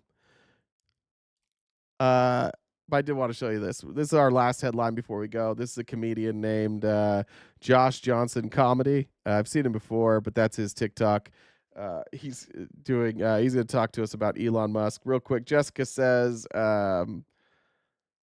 great live as always. Thank you, Jessica. And Tony Danza is going to say something. He's going to say something about your sound goes in and out. Oh, thank you, Tony. It's I believe it is Twitch. Or it could have potentially been my internet. Alicia, thank you for that donation. Thanks for all your hard work. Would you ever do a show? Oh, I read that one on Pierre Poilievre. All right, I'll update this, but let me show you guys Josh Johnson. This is how you know that a lot of people are truly out of their minds. This dude did a Nazi salute that we then debated if it was a Nazi salute for like every day after, including the day of. And I don't know if you should be allowed to talk if you can't believe your eyes. Do you know what I mean? Like, there are people that are like, that was not a Nazi salute. He was throwing his heart out to the crowd. I'm like, well, he has a weird pitch. You know what I mean? I always throw my heart like this. And he did it twice to make sure you knew what it was, which is pretty wild. One thing... I don't know who this is in the front, but somebody thinks they're at church. Did you just hear? Yes. You know, that's right. Praise Jesus. I don't know who's in the front, but they think they're at church right now. That I like about Elon, which is not many things, is that he always manages to quickly make the people that take up for him look super stupid. Like... really dumb. Because so many people had so many different things. They came to his defense. It was several things at once. It was like, guys, no, that was not a Nazi salute, okay? It was a Roman salute. I'm like, all right, you ever split a hair before? Apparently you don't know what that looks like. No, it wasn't a Roman salute. He has Asperger's. I know a lot of people with Asperger's. I know a lot of people that are on the spectrum. I know a lot of people with, you know, different types of autism on different parts of the spectrum. And when I've hung out with them, and they've needed to point,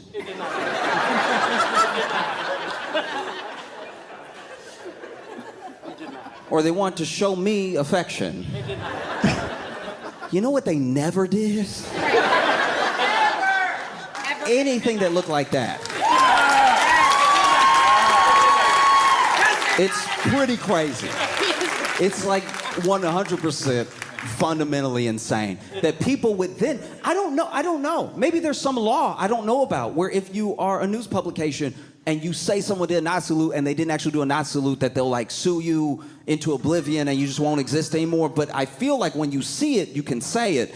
And the fact that so many notable publications were like, he did a thing that appeared to be, none of us have ever got the leeway that Elon got that day. If there was a video of me stealing out of a store, the headline would not read, Josh Johnson is holding something that appears to not be his in the form of a Best Buy electronic. You see how that works? You see how when you see something, you can say exactly what it is and the world won't shatter? I do think genuinely that if people call out what they saw, they might feel the need to do something about it. So rather than do any of that, let's sidestep it and just be like, look, maybe it would, but I don't know. Who knows? These do. Like, in what world do you not know? You saw it. And you know how you know you saw it? Because Nazis saw it. And you know who was excited about it? Was Nazis. They were very excited. And if they think they saw it, then what are you doing now? If they're very sure of what it was, what do you look like being so unsure? No, it was a Roman salute. No, he has Asperger's. No, he's just awkward and he gets excited. I'm awkward. I got a lot of problems. And you know what I've never done? But truly, that's like that's a thing that I watch happen. And then so many people are like, guys, he's anything but a Nazi. He's not a Nazi. He loves Jewish people. And then we pointed to tweets where people showed whole sick conspiracy theories against Jewish people and anti-Semitic rhetoric. And then he would comment under it, that's true. But somehow he's not a Nazi.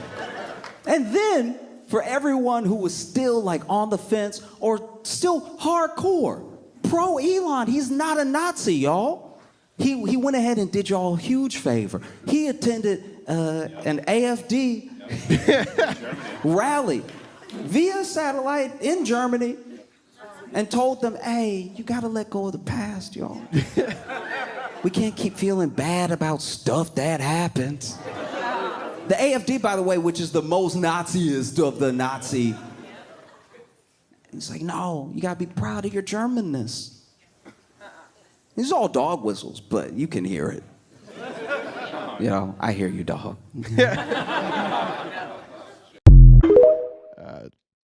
Incredible. I mean, it's crazy, like, hearing the crowd, just like they all know his punchlines before, because everybody saw what we saw.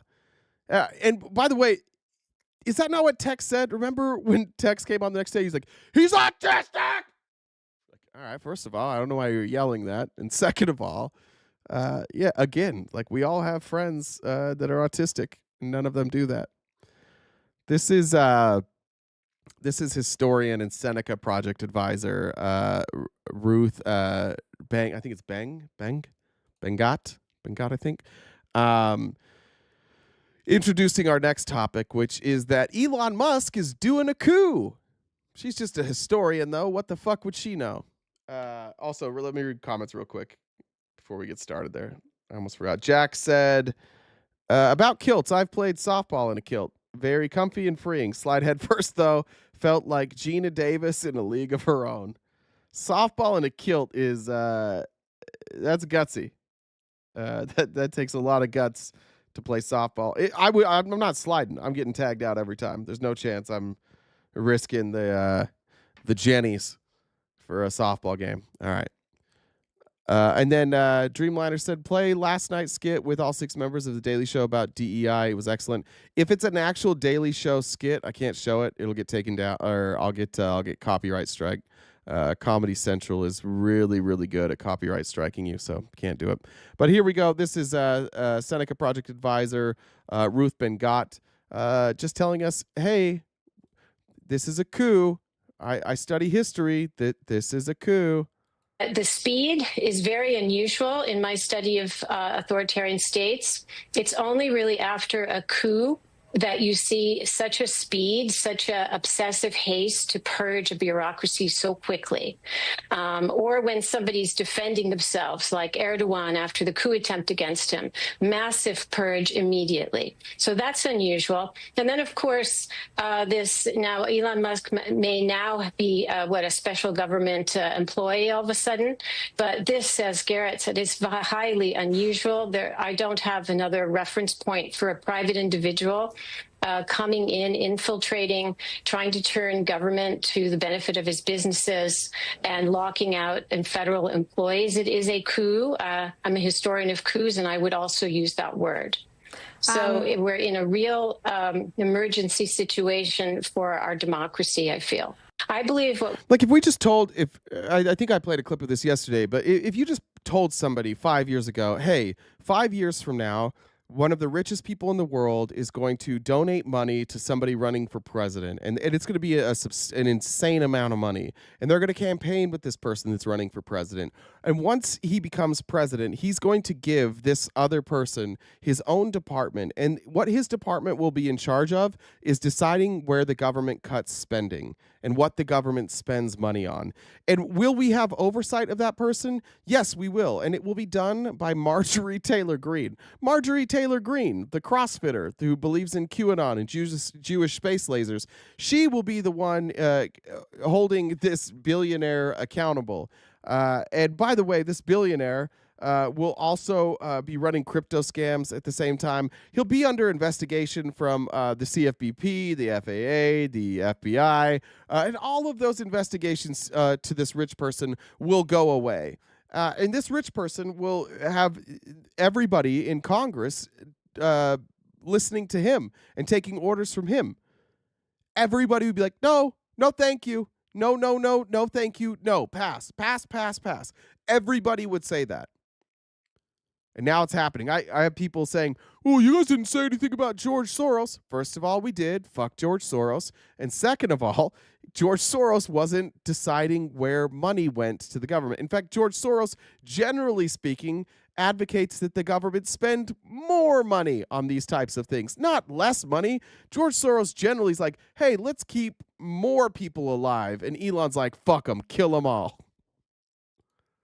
What we need here is democratic authorities going on camera together to state to the people, my fellow Americans, what is happening, what Musk has been allowed to do, because it was the Treasury Secretary who gave Musk access to come in and take over, and he ended up physically occupying the offices and locking, civil servants out. I think we need a stand, a show, even just for the morale of Americans, that Democrats are responding united with a very plain message to inform people what is happening. That will go a long way, as it has gone a long way at other crises in other nations. Let me say this too, like inform people, it goes a long way. I'm looking at the chat. I see somebody saying they were on Social Security and they're terrified. I see people saying I'm not on Social Security and I'm terrified. I'm too afraid to tune out to the news. The difference between this coup and other coups is that we actually have the ability to stay in our homes and get the message across. We have the ability to make people uncomfortable, where Hitler didn't have that. You had to rely on the press. We don't have to rely on the press anymore. It's likely that this stream, as small as it is, will get more views than like most journalists, like most writers would get if they just went live. You can go watch. I watched a little bit of Majority Report last night. I watched Vosh a little bit last night, who I hadn't watched in a long time. You can go into any number of these streamers, and you're talking about millions and millions and millions of views. We actually do have the ability to fight back in a way that we never have before. And one thing that we can learn from MAGA is that when somebody goes down, when the government is weaponized against somebody particular, you keep that person in the spotlight as much as you possibly can. You talk about it every damn time, and you refuse to shut the fuck up about it. Refuse to shut the fuck up about it to your family, to your friends, whatever. Like, be annoying. It's okay. Be annoying. It's okay. MAGA has been annoying for 10 years, and what did they get? Fascism. And everybody's going to be like, God damn it, they were annoying, and we got fascism? If you guys are annoying, what's the worst that happens? We avoid fascism? Or we go into fascism and at least you didn't lay down and just take it? Closing your eyes, pretending it doesn't exist, it benefits only them. And that's their goal. The goal is they want you to tune out. So you've got to figure out ways, and we've all got to figure out ways to engage in this in ways that allow us to keep going, right? It can't all be doomsday shit. That's my job. My job is to make sure that some of this stuff is entertaining and that we have something that we can build on. Your job is to take care of yourselves mentally, right? Your job is to check in and out. Your job is to know, like, when it starts feeling heavy, go take a walk. When you feel like crawling in under your covers, go take a walk. When you feel like quitting, go take a walk. Do something else. Keep yourself active. Make sure you're doing stuff that keeps your cortisol in check. Eat healthy, exercise, talk with friends or family, listen to good music. I've found that I listen to a lot of, if any of you have ADHD, I don't know if you guys do this, but like if you just go onto YouTube, you listen to ADHD music. Let's see if we can play some here, because I don't think it's copyrighted. Most of this stuff isn't copyrighted, but like just stuff like this. How are you not going to be pumped up about this? Just play that in the background no matter what you're doing. Yeah, don't pray unless you pray. Do shit though, right? Like you have to fight the battle inside yourself too. We all have to fight that battle inside ourselves too. It's super important that you continue the fight. Somebody said I'm in fight or flight. I felt that. I'll be incredibly transparent. I felt that yesterday. Anybody from our research team or Jen will tell you nobody heard a peep from me. Nobody has heard a peep from me since the show. I didn't say anything till this morning. And it's because that's where I was at. I was at flight. I was like, fuck, man, this is heavy. And part of that is like, didn't have medication. Took a walk. And I'm like, when I was taking a walk, I'm like, fuck, I just want to go home and lay down. But just kept walking. And 10 minutes into that walk, I was like, oh, damn. All right, I'm all right. And 20 minutes into that walk, I was like, okay, I'm ready. Like I can consume some stuff anymore. I turned on my headphones. I started listening. 30 minutes into the walk, I was like, all right, okay, I get where we're at now. I see where we're at. 40 minutes into the walk, I'm like, let's fuck shit up. Right? Understand that every single day something is coming your way that is going to make you just go, fuck! God damn it! Every day something bad is going to happen. So you got to figure out whatever you can do to stay engaged and stay in fight. Stay in fight. Wherever your fight or flight is, like stay in fight. And if you're in flight, remove yourself for a little bit. Figure out a way to join the fight again. But don't you dare lay back in bed and pull those covers over your head. You'll regret it the rest of your life. I don't think any of us, not one of us, would look back a year from now and say, you know what I really am proud of? The 3 weeks I spent with the covers over my head, not doing a goddamn thing. I don't think anybody would feel good about that. Get yourself a community. Get yourself a community of other people that want to fight. Laugh. Listen to music. And make sure you're still enjoying the things that you enjoy. Check in and out of the fight, but don't run from the fight. Don't leave it completely. Check in and out. It's doable. And I think that that's one of the cool things about this community is we can do this. Who said, Jazz Maniac, what the fuck are the Dems doing about it? Good point. And we're going to get to that. I have that on the show outline. Good question. Let's keep going here. Well, the public is very worried. You just need to very clearly communicate the gravity of the situation, the uniqueness of the situation, what a break it is with our democratic traditions, small d. And it's certainly better than what's going on now, which is seeming like nothing to Americans who feel frightened. And that's not going to help the cause of the Democratic Party for the midterms or going forward if they are seen as being kind of absent at this moment of national crisis. I mean, I think a lot of people feel that way, like that our Democratic leaders have chosen to sit on the sideline. Chuck Schumer can get fucked forever. Chuck Schumer's like, well, this will work. They'll fuck it up. I do agree that they'll fuck it up. I agree with that. I think that the Republicans are going to fuck things up and that they're going to get people to turn on them. But you know what we need to do? We need to be right there to help the turn. You can't sit on your hands here. From Newsweek here, Congress, who hasn't done anything yet, and we got to keep pushing Congress to do something, other people will step up. This is for Donald Trump administration hit with a slew of legal challenges immediately. Since Trump assumed office on January 20th, a slew of lawsuits have been filed challenging all of his executive actions. What to know? Trump administration is facing over a dozen major lawsuits. The lawsuits include diversity programs, Trump's 2 executive orders outlawing all federal programs promoting DEI. The legal challenges are coming from it says the city of Maryland, which is in Maryland. Is there a city called Maryland in Maryland? Do they mean state? Or is there a city? Oh, there's a Maryland city. Okay. I was unaware of this. Shout out Maryland. Okay. City of Maryland and 3 other groups sued the Trump administration on February 3rd, asking a federal court to declare the executive orders unconstitutional. The lawsuit filed in Maryland court seeks a permanent injunction against the orders.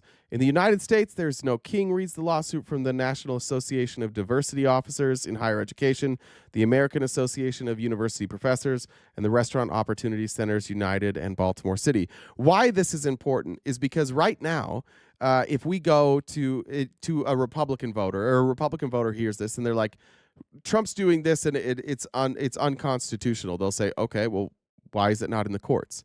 This forces judges to take a side here. And what the judges are going to be forced to decide is, can the president just do whatever the fuck he wants with his executive orders? In order for them to rule that the president could do whatever he wants with executive orders, they have to rule that all the other times that they ruled that the president can't do whatever he wants with executive orders were wrong. And that's going to be really difficult to do. Now, if all the courts start laying down for Trump, then it might be time for flight. Honest to God. If the courts are saying the president can rule by executive order, at that point, maybe you say, yeah, we got to go. Because if he can do whatever he wants, he's going to manipulate. He's going to manipulate the elections. Maybe we got to figure out a way to exit. But we're not there yet. We're nowhere near that. And I do think that most of the courts are going to stand up against this. He's already had like 3 or 4 injunctions against him, meaning his executive orders don't have to be followed. Trump signed an executive order allowing border immigration officials to turn away asylum seekers. Until then, all people claiming asylum were entitled to a hearing on their claim. The ACLU filed a lawsuit on February 4th, and they're joined by the Refugee and Immigrant Center for Education, Legal Services, and Las Americas Immigrant Advocacy Center, and the Florence Immigrant and Refugee Rights Project in Florida. Sanctuary cities have had lawsuits against them. Not strictly an executive order, but at Trump's request. Benjamin Huffman, the acting U.S. Department of Homeland Security secretary, issued a policy that instructs Department of Justice to take action against sanctuary cities. He can't do that. Right? You cannot just unilaterally change the laws. The legal challenges for these, including a group of Chicago-based immigrants, say that it violates the Administrative Procedure Act and the First Amendment, seeks an injunction against the Attorney General, which it likely will get. All of these, they likely will win. They likely will get injunctions on all of these. Trump's attempt to do this, this is a real test for the courts. This is their only chance. If they have succeeded in their plan and they've completely co-opted the courts, then fine. I guess we're fucked. But I don't see that happening yet. By purporting to unilaterally strip the targeted citizens of their right to citizenship, and because the EO treats the targeted citizens as subordinate caste of native-born Americans, entitled to fewer rights, benefits, and entitlements than other Americans due to their parents' alienage, it also violates their right to equal protection under due process clause of the Fifth Amendment. So not only are you trying to undo the 14th Amendment unilaterally, which you can't do, it also undoes due process, meaning these people have to have their day in court. Same with removing employment rights from federal workers. American postal workers are suing. Every time Trump does one of these, the people are going to stand up and sue. The FBI is going to stand up. Their union will stand up and sue. Every one of them. And so while Democratic politicians seemingly are doing nothing, behind the scenes and on the streets, Democrats, small d Democrats, are getting shit done. And that's what we're going to have to do. Which is fine. We should know by now the big D Democrats aren't going to do a whole lot for us. This is there's an activist group right now suing the Treasury over Elon Musk. This is AFGE.org. Oh, this is the link that was broken earlier too. This link keeps breaking. Okay, there we go. Represented by Public Citizen Litigation Group and State Democracy Defenders Fund, the Department of Treasury maintains the sensitive personal and financial information of millions of Americans, and federal laws protect such data from improper disclosure and misuse, including by barring disclosure to individuals who lack a lawful and legitimate need for it. They're talking about Elon Musk and his teenage brides now having access to all our sensitive information. This is an easy one. Of course, Elon Musk has no right to that information. Of course, he can't house this on a server. And by the way, not only is this a lawsuit, like this is criminal. Do I expect them to go after Elon Musk criminally? No, because Trump will just pardon him. But they said the scale to the intrusion into people's privacy is massive and unprecedented. People who must share information with the federal government should not be forced to share information with Elon Musk or his Doge. And federal law says they do not have to. The plaintiffs demand an immediate end to the systematic, continuous, and ongoing violation of federal laws that protect the privacy of personal information contained in the federal records. I think this one's going to be stayed as well. I was talking, Tex was sending me dumb shit yesterday, and I just simply asked him, like, why do you want Elon Musk to have access to this? Why doesn't it bother you that Elon Musk has access to your private information? And he's like, well, if you have Twitter, they probably already have it. I've never used my social to sign up for Twitter or any of these apps. But they all know Elon shouldn't have access to this. Keep asking him. Ask him. Don't get distracted by don't get distracted by whataboutism. Ask every one of them. Why do you think it's okay for Elon Musk to have access to all your tax information, your social security, your personal information, your phone number, your address, perhaps your email address, your work, your date of birth, who your parents are? Why should he have access to all of that? Why should a private citizen, and why should he be able to house it on a server of his own? Make him answer the question. And we should be, every one of you that has a Republican that does teletown halls, ask him the question. Flood him. All we have to do is ask Republicans questions. We don't have to convince them. Just keep asking the same question until they answer it. And the answer boils down to, I trust Elon. Oh, okay. So now we're a government. We're like, fuck the Constitution. We're just going on trust. FOD says, what do you mean by exit? Should I make a plan? I don't know what I mean by exit. Jennifer says, action is the antidote to despair. I love that. B, super chatted, radical self-care is activism. Absolutely. Absolutely. I agree with all that. Let me check messages over here. Cam says, fun fact, the Impoundment Control Act of 1974 was meant to prevent presidents from unilaterally blocking spending. Trump's attempts to freeze federal funds are a direct challenge to this law.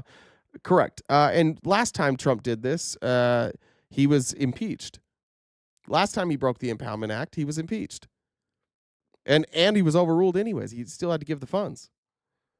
The courts have ruled against Trump on this before, and Congress has voted against him. Now, this Congress certainly isn't going to impeach him because, they don't fucking care. Oh, Drew's here? What did Drew say? Drew, tell me, why don't you care that Elon Musk has your social and all his information? There it is.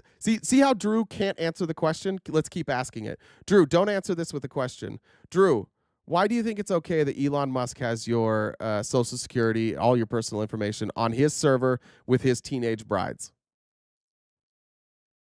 Let's see if Drew answers the question without a question. Because Drew knows. They all know. That's why they deflect. Same thing. Drew, you know what's funny, Drew? Yeah, there it is. Because I don't think he's looking to steal my identity. Not the question. Why don't you... Can I have it? Drew, put your social security number in the chat right now. You don't know that his people won't sell that information. You don't know that his little teenage brides won't sell that information.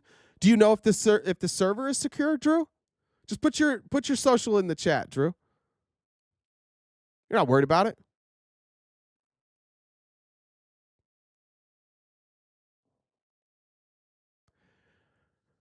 You're a cuck. You're an absolute fucking cuck. Why are you letting that guy fuck your wife? Well, he's not really going to hurt me. You're a cuck. You are allowing a private citizen access to all of our data. And why? Because your ego is so fucking fragile that you can't admit that this is fucking insane. You are a cuck. And you've always been a cuck. You're just this guy right here whose wife is clearly more interested in Justin Trudeau than she is in this fat blob. You are a cuck to him. Whatever you say, Daddy, we will do. What's that? You're going to give my social security number to Elon Musk? That's fine. I trust Elon Musk. He won't do anything bad. Maybe he won't take yours, but what about his own enemies, Drew? What about his enemies? You think he can use that information to target his enemies? I don't care because I'm not Elon Musk's enemy. He just uses me as a as a fleshlight and then discards me when he's done. Cucks in the chat for Drew there. Everybody give cucks in the chat for Drew. You guys all say the same shit. Every one of you says the same shit. You said the same exact words that Tex did. Swear to God, same exact words. Why don't you care? He's not going to steal my identity, so I'm okay with them just giving it away, even though it's supposed to be a democracy. By the way, that sound effect is not me making fun of anybody with a speech impediment. That's Drew speaking with Donald Trump's dick in his mouth. And you have to keep your mouth pretty closed because it's very small, so you kind of have to talk like this. You can't move your mouth a great deal because you have to, if you're going to get wrapped all the way around it, it's like this. Cock-a-doodle-doo for Drew in the chat.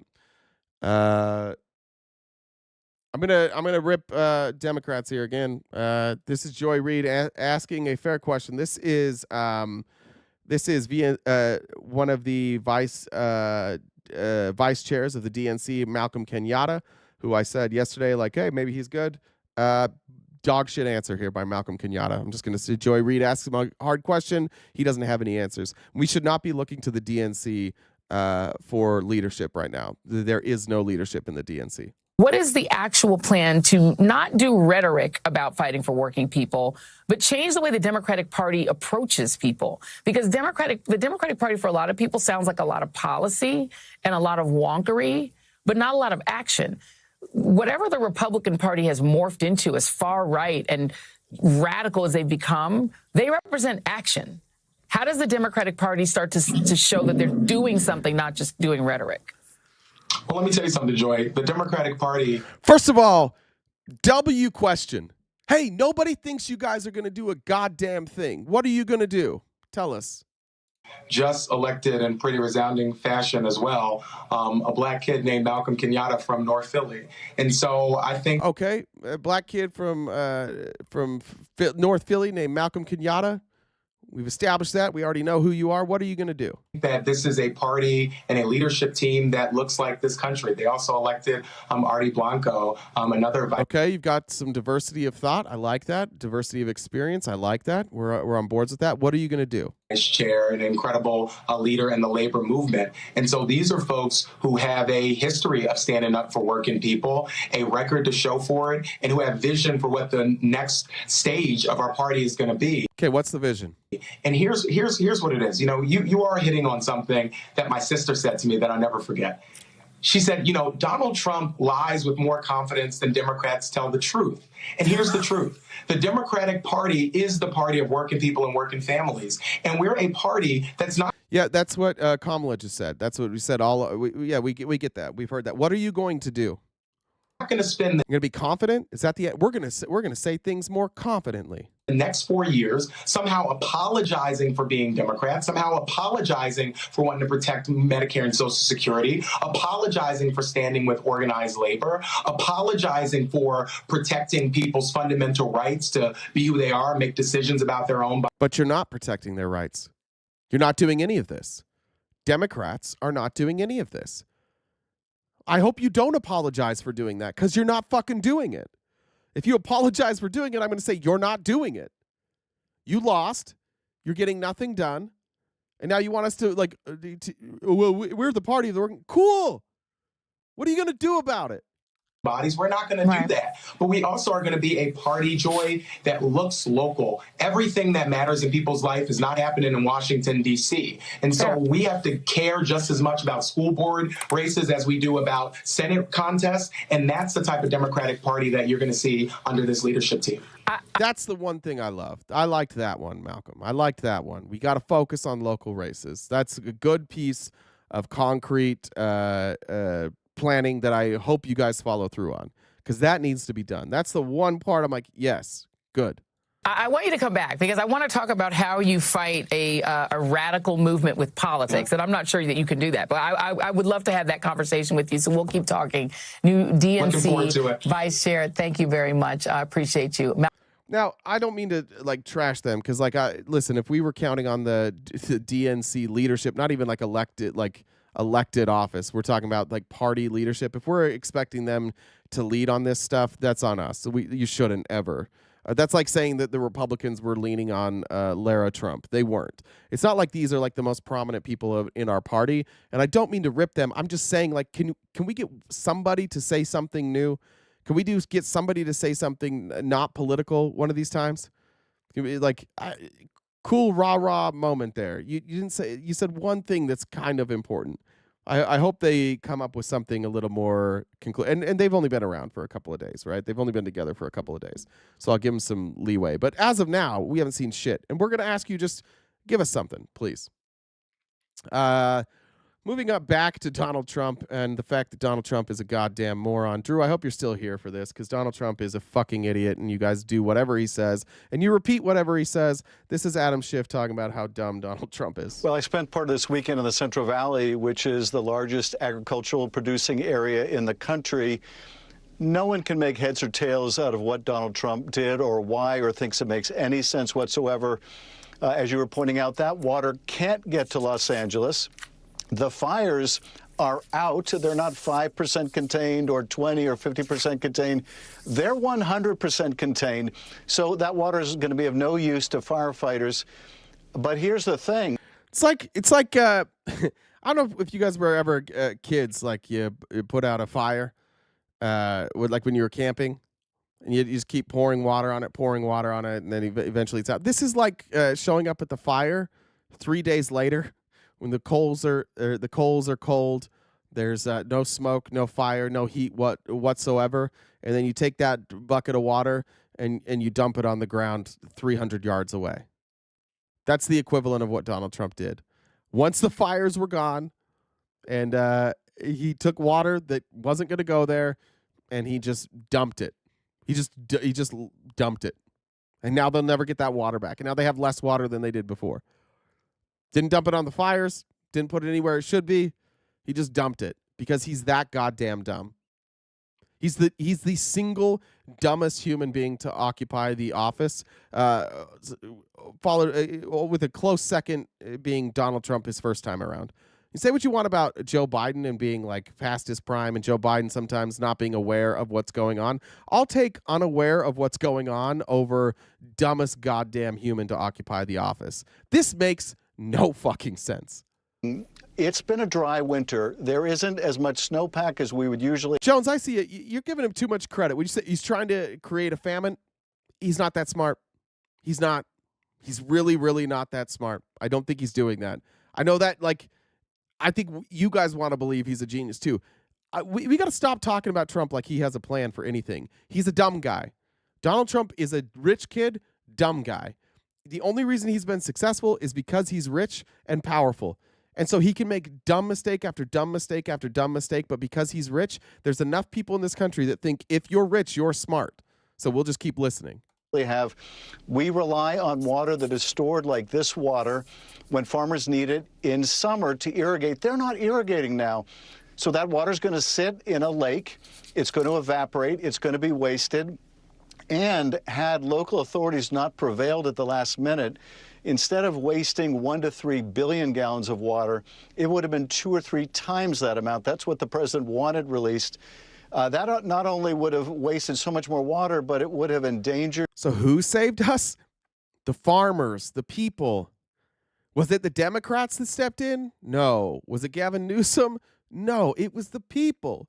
The people stood in, and they went, and they finally were able to get the ear of the people that were who was it? The what were the name of the people? What's the name of the group? The what are they? The Army, whatever. Anyways, they're able to get their ear and get it stopped. Army Corps of Engineers. Thank you. I don't know why I was blanking on that. Thank you. The president wanted released. That not only would have wasted so much more water, but it would have endangered people along the riverbanks. It also might have flooded crops, and I can only think that someone got to the administration and said, do you really want images of people washed away by this water or crops destroyed by this water to help you with your photo op? It was just a boneheaded thing to do and wasteful of a precious resource. Well, I spent part of this weekend in the Central Valley. Let's go. CBS News had a report. All right, Drew, we're on this topic now. Guys, leave Drew alone. We're going to talk about water now. Drew doesn't get to keep derailing about that other stuff. Don't argue with Drew in the chat while we're talking about real things. That was my fault. We're back to this subject. Now we're talking about water. If Drew keeps being disruptive, it was my fault, but we may have to mute. Drew, stay on topic. As a friend to friend, Drew, stay on topic. Even though I called you a cuck and you are a cuck, I'll still be your friend. Following the deadly wildfires in Los Angeles in January, Trump ordered the Army Corps of Engineers to release billions of gallons of water from 2 reservoirs 100 miles away from the fire zones. The water was released from dams at Lake Kaweah and Lake Success, which is crazy name. That's a crazy name. That's such a stupid name. Rushing into a dry lake bed in the Central Valley, where experts say it can't flow to Southern California. You know what happens when water goes into a dry lake bed, by the way? Before it fills up, it is absorbed by the dry lake bed. So you've already lost water that is absorbed into the dry lake bed beforehand, and then it fills up. Right then, once it fills up and the heat comes, it evaporates. It's super sunny in California. The water just evaporates. Now the water released, whoa. Got an ad popped up. There's absolutely no connection between this water and the water needed for firefighting in L.A., said Peter Gleich. There's no physical connection. There's no way to move the water from where it is to Los Angeles. The farmers in the basin own the water, and the water is stored in these dams in the winter during the rainy season so that farmers can use it in the very hot, long, dry summer season. From the perspective of the farmers, he said, the water is assumed to be lost. We've just lost billions of gallons of water in the middle of a drought for no fucking reason, other than Donald Trump said they just didn't release the water, so I'm going to release the water. And because he doesn't know that water doesn't just go south, doesn't just flow south. By the way, the fires are also contained. They're done. I think they're out. Zero. There's no fires anymore. So like a couple weeks later, he just releases water. Why? Because he's dumb. Drew, real quick, Drew, now that you're on this topic, defend this. Drew, why did Donald Trump do this? Why did Donald Trump release this water? I think even water managers got only a short bit of notice to say, please don't. You can't do that. There's way too much water. And frankly, had they not talked to the Army Corps off the ledge, there would have been serious flooding. It would have been an even bigger problem. We're going to need people to speak publicly about the harm this is doing. Schiff said this is a waste of precious water. We just don't have the water to waste. Now, give me one good reason why Trump would waste this water. And by the way, this is him. This isn't the federal government doing something. This is directly him, a dumb guy who doesn't understand anything about water conservation or fire management, ordering that the Army Corps of Engineers release water for no fucking reason. Drew, tell me why this guy should be president. This, honestly, any president previous to this would be impeached for this.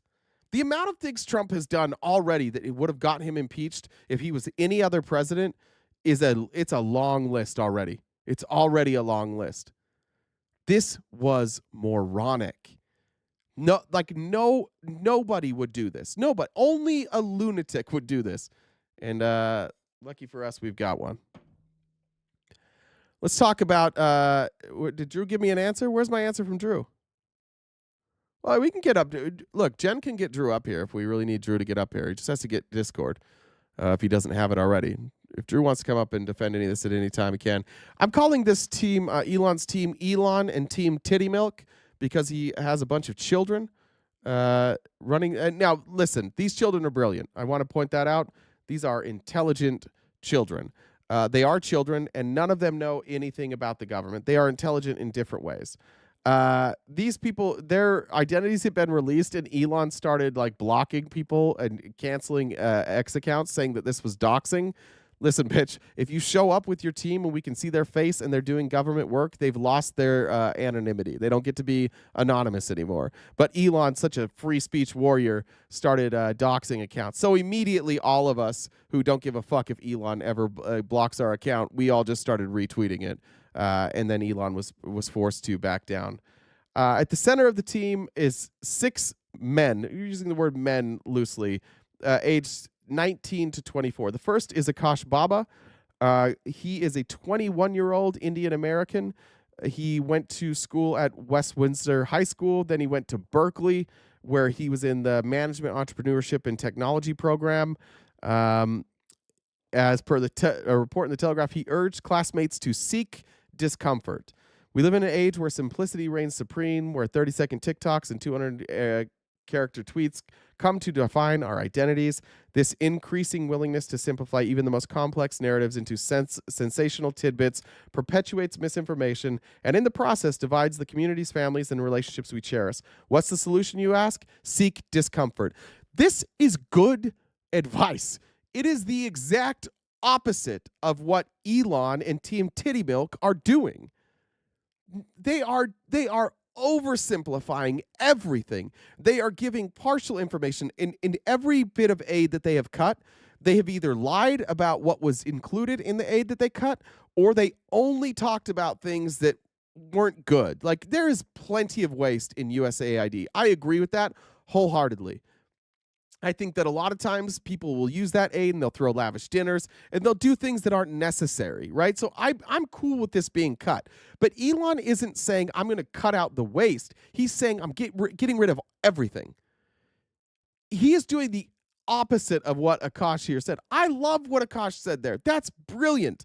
That is smart. This is a smart kid working for a dumb guy and doing something that is extremely damaging to our country. His now deleted LinkedIn shows that following his graduation, Boba took up an investment in Bridgewater Associates hedge fund, and then worked at Meta and Palantir. Now he's there at OPM. Some of his friends said, for what it's worth, Boba is one of the smartest dudes I've ever met. Another student said, let me tell you something about Akash. During a project at Berkeley, I accidentally deleted our entire code base 2 days before the deadline. I panicked. Akash just stared at the screen, shrugged, and rewrote everything from scratch in one night. Better than before. We submitted early and got first in the class. Many such stories. I trust him with everything I own. Do you know why that comment is out there? Because they want you to just trust these people. They want you to trust them. And the reason they need you to trust them is there's no oversight. And they have all of our data. Do you know? And I think it's extremely nearsighted to say, I just trust these people. Why do you trust them? I don't know. I trust Elon. Why do you trust Elon? I don't know. What has Elon ever done to show that he's trustworthy? Elon has lied about virtually every aspect of his life. He's lied about his business successes. He's lied in order to get money for his businesses. He lied about for his immigration status so he could stay in the country. He lied about what he was using his student visa for. Elon's entire life is a lie. Everything about Elon is a lie. The character of Elon is a lie. He's one of the most dishonest people you could find, like with a high profile. He's extremely dishonest. The Twitter files were mostly lies. It was half truths. They didn't release anything. And then once the Twitter files were out there, what did Elon immediately do? Took the company private so that we'll never see their records ever again. Second is Edward Cortesine. That's team member number 2 on Team Titty Milk. He's believed to have been Edward Big Baller on X. He is the son of Charles Cortesine, the man who brought over Lesser Evil, a failing food company, and transformed it into a success story. I don't know what that is. He worked for 3 months at Neuralink, which is Elon's company. He has appeared on calls where workers were made to go over code they had written to justify their jobs. Luke Ferrator he's at Doge. He was the recipient of the Thiel Fellowship for Young Entrepreneurs, which I believe is the $100,000 Thiel gives you if you drop out of school. He dropped out of, I want to say, was it Nebraska?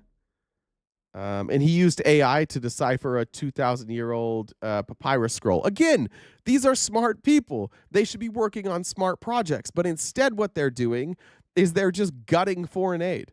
They're just killing people. These intelligent young kids who believe Elon and who believe Peter Thiel, and they look up to them and they likely see them as heroes, are killing people. That's what they're doing with their brilliance now. They're glorified. It's like what's Office Space. They're the dudes that come in and cut costs. Are those dudes brilliant? No. Can they do simple math? Sure. Sorry. Gautier, you say that? Gautier Cole Killian. He attended McGill University. Worked as an engineer at Jump Trading. He seems to be less impressive than the others. This is Gavin Kleiger. He says OMP is his employer. He's the one that sent out the staff-wide email that said they have to work from home from an agency is scrutinized by Dodge and the Trump administration. He said that you have to, he said that you have to work from home. That's been scrutinized. Basically, as a way to say, like, hey, don't come in while we fuck everything up. He was at Berkeley, Databricks, X. This is Ethan Chautron. He's really impressive. He's a startup founder from Palo Alto, went to Harvard. He had a startup that he created at Harvard that got a $100,000 grant from OpenAI, and I think they've now been consumed by OpenAI. It's Energize AI. He was the runner-up in Hackathon, which is pretty cool. But that's Team Titty Milk. Those are the people that have no experience in government, no experience with budgets, no experience with foreign aid, no experience with global politics, and that is who Elon has taken to do his bidding. And why? Because they'll do anything Elon says. I honestly, like, there's part of me that feels bad for these kids. They are potentially ruining their lives forever. They'll forever be tied to this. And Elon chose them because they'll take orders. Jen, I'm gonna get a drink. Do you wanna come up real quick? If you're still here.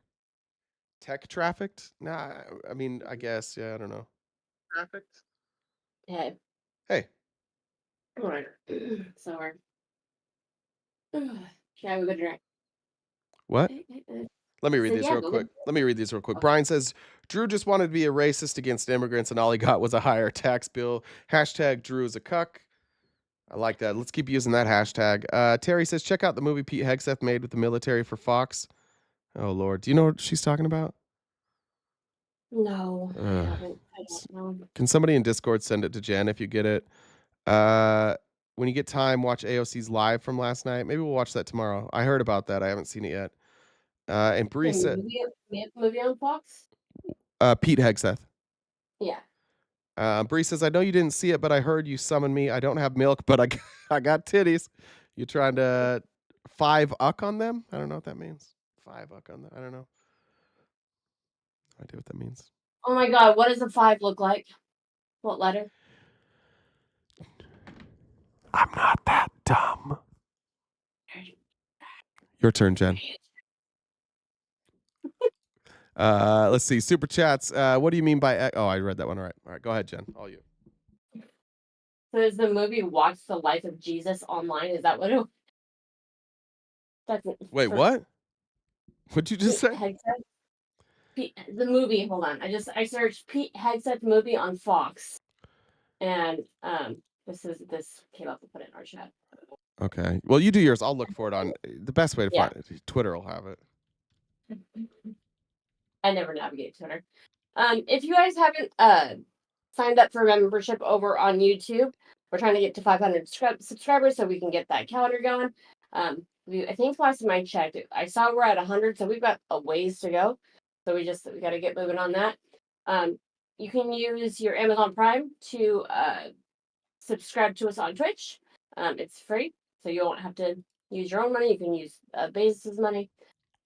We've got merchandise there. The link tree in our bio has all the socials that we are going to be on and using. So if you want to go check out other places that we're going to be, we've got Instagram, TikTok when it lets us come back and I could ban, all that kind of fun, good stuff. And then where are we? Is that the number we're sitting at for a gift pool? It is now. It is now. All right, so we've got an hour and 10 minutes to hit 200. This is our job. We do this every day. We've got to hit that so we can keep going and doing this each day. It's so we need to step that up. I know you guys can do it. You can do. I know you guys can do better. We're usually much higher further on in this, so we can do that.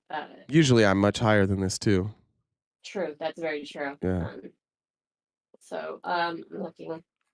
I don't see anything about this You- this Fox News Pete Hegseth. It's just a movie. I that's what they said. I don't. I sent you a link to it in our. I don't know if that's the one. Wait, is talking it about. really the walks the footsteps of Jesus? Is that really what it is? Is I it don't the know one if it. I just that's what I searched. That's what my Google search was, and that was the first thing that came up. Who said it? It was it Terry that brought it up? Let me look real quick. And I'll just send you a Google search that I did, so you can. I mean, there's other things, but that's the first one. Check out the movie Pete Hegseth made with the military for Fox News. That could be it. Is that really it? Get the fuck out of here. Yeah, it's pretty ironic that he's. Jesus was notorious for stepping out on all of his wives that he definitely had. Pete Hegseth Right. walks. This is so embarrassing. Like, God, don't let your Christianity allow you to be duped by somebody like Pete Hegseth. That's fucking embarrassing. Let's see the trailer. I think there's a trailer for it. Let's see what this is. Jen, you have to stay here. I can't do this alone. I can't be uncomfortable with this alone. We're probably gonna get like copyright strike for this too. I can fix it. I can remove it. Yeah. It needs to be. I know. I did a couple while you were gone. I can't hear this. Well, I'm in here. I can't hear it, so I can watch. Here on the Mount of Olives, past, present, and future all meet in the same place. We're on the southern steps of the Temple Mount. This is the epicenter. Temple Mount above us, the big Herodian temple complex. If we had the technology to scrape the DNA content, you could find the DNA of the Son of God on one of these stones. You could see why the religious establishment not only wanted to kill him, but in their mind, they needed to kill him. In part 2 of our... Yeah, Jesus didn't like that place. He was. I don't know who's gonna tell him. Jesus wasn't a fan of that big, massive temple. Yeah, I don't know. These guys, their version of Christianity is so fucking dumb. They're the bad guys. They're the bad Christians in the Bible. It's just it doesn't make sense. I mean, the irony of Hegseth during his confirmation hearing, and he's like, "Oh, I've got cheating on all 3 of his wives," and that child is a child of God. That's just fucking weird. Anyway. Yeah.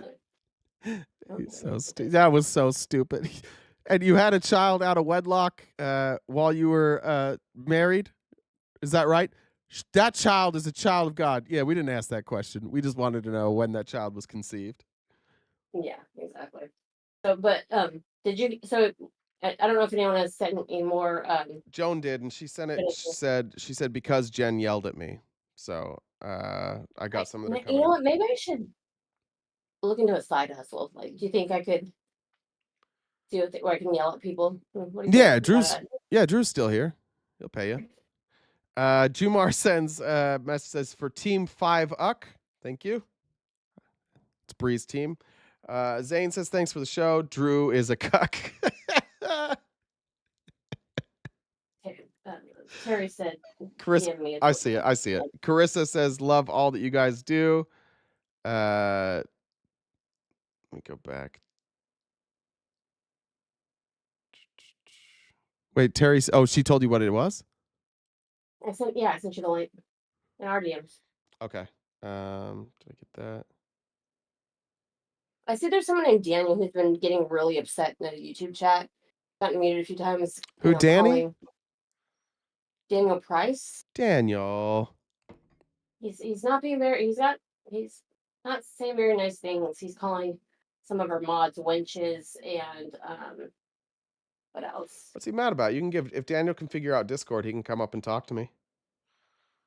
Yeah, it looks like he's gone from YouTube to Twitch. He's very upset. Sorry, Big Daniel. feelings. I hope things get better for you. But yeah, if we can take people through a voice chat. If you want an invite to the Discord, yes, Terry, I sent it to him. He's got it. Does Daniel think we're being like pro? Daniel, is this your first day here? Brother, like almost everybody here is an atheist. A lot of people are ex-Christian here. We agree with you there. Calm down, bud. Most of the people here aren't Christian. And for our Christian friends, God bless you. We love you. I also want to remind the mods that there's going to be people who chirp just like there were on TikTok. We don't have to necessarily when people comment, it drives engagement and pushes us out so we can get seen in other places. So we can unless they're being blatantly homophobic or anything like that, let's let some of them go. All right. But yeah, so we've got the 200. I know it's a little less than 200. Oh yeah. Sorry, I didn't update it. So we got about an hour to hit that. So please help us reach that goal. Thank you, Jen. Oh shit. And you said you. Oh wait, I have a joke. I've got my joke. Hold on. You said you messaged me the video too. Yeah. Okay. Check those DMs. Hold on, I have a joke. Did you hear about 2 golf courses that fell in love? I did not. It was a long distance relationship. No. No. I hated that one. Is this what it is? It is Life of Jesus, or okay. Here we go. Wait, that was the Life of Jesus. Oh, that's not a link. Oh, is it a link? All right, so Aaron Rupar looks like he posted this. Let's see. Border security is national security. That's what it's all about. And then also to see the troops. This is what we're going to do everywhere we go. Here at home, overseas, see the troops, make sure they're locked in on their mission, make sure they know how much we appreciate what they do. That's what the president wants. That's what the American people voted for, and we're going to deliver it. Secretary, we'll follow your lead. So we just touched down at a U.S. military hangar to talk with the troops. So what y'all are doing right now is the front lines. We're going to head into the chopper, go get a view of the border from the sky. So, Mr. Secretary, have the meetings been so far as you've been talking with your command staff about getting this border secure? Are they ready? Do they have the tools necessary already? You know, it's been incredible to watch the military respond to the lawful orders of the commander-in-chief. There's been no hesitation. There's been full integration, belief in the mission. You know, our generation has spent 20 years guarding other people's borders while watching an invasion of our own. And the great people, the Border Patrol and DHS and ICE have done the best they can, but nobody can bring assets to bear like the Defense Department. Nobody. If the military is not able to be used to defend our own country, then what is it for? You're going to have your men. This audio is horrific. What happens if they get bum rushed or someone fires on them? It's a great question. It's one of the first ones we encountered, right? You can't pause this shit? I can't listen to that shit anymore. You can't even pause it. Great website. That's called propaganda. What if they get bum rushed? Nobody got bum rushed. Even at the height of the border invasion, nobody got bum rushed. What are you talking about? Like, they're all it's so wishful. Like, they just want to seem like such badasses. You know what our military's doing at the southern border right now? They're fucking standing there. They're just standing there. They're not doing anything. They just stand there. Cool. Congratulations, MAGA. You got some folks standing at the border. We're paying people to just stand there as a prop. That's the disgusting thing about this this Trump administration. Like, the military, and maybe not disgusting, like maybe the military doesn't mind being used as a prop, because frankly, I do have to admit that a lot of these military people seem to not be upset about it. But cool, cucks, I guess. I don't know. They're just props. They're not doing anything. They're just standing there. And then Heg says, like, check out this video. We're going to talk on a helicopter, and I'm going to shake hands with all these military people. Well, why are they all just sitting there? Well, they don't have anything to do. Oh, why don't they have anything to do? Well, because the crisis that we had at the border ended nearly 2 years ago, and we've still just been pretending that it's going on, and that's why we have the military here now, because Trump said he was going to do it. They're not doing anything. I saw somebody say W for the super chat to Marianne. I'm not seeing super chats on this end. Jen, will you just on YouTube check the super chats? It may not be coming in through Streamlabs because I saw somebody say that there was one, so I want to make sure we get there. Daniel's still upset. All right. I wanted to show you this though. Back to Team Titty Milk. Sorry, we got distracted. This is Ed Martin. He's a United States attorney. He wrote this letter to Elon. Now, please remember that Elon Musk is not a government employee. He is not to be protected by our government. Our government is supposed to protect our government, right? Elon Musk is breaking the law, and maybe no fault of his own. Maybe, I don't know. He's breaking the law, and we have now Ed Martin, who's a United States attorney, says, "It was good to work with the Dodge team this weekend. We must keep all our American government employees safe, and we must protect American people's property. Anyone imperiling others violating our laws?" Doesn't make sense. All right. I recognize that some of the staff at Doge has been targeted publicly, meaning that their names, all those names I just read, that's what he means by targeted publicly, that their names were released on Twitter. They are adults. We've seen their faces. They are working in this job. They were not targeted. They just said, here's who they are. At this time, I ask that you utilize me and my staff to assist in protecting the Doge work and the Doge workers. Any threats, confrontations, or other actions in any way that impact their work may break numerous laws. Let me assure you of this. We will pursue any and all legal action against anyone who impedes your work or threatens your people. Impedes your work? We got the Attorney General's office now saying that this private citizen will get the full backing of the United States government if somebody impedes their unconstitutional work. We will not act like the previous administration who looked the other way as the Antifa and BLM rioters, as well as thugs with guns, trashed our capital city. Okay, this is a weaponized Department of Justice. There are zero instances of the Department of Justice referencing something overtly political and stupid. We've already covered this. 15,000 people were arrested in the BLM protests. 15,000. Hundreds went to jail. Hundreds still in jail. There were lots of people that went to jail. This is just a flat lie. This is partisan bullshit. This is cult bullshit. This is an ode to Donald Trump bullshit. We will protect Doge and other workers no matter what. One last warning for you.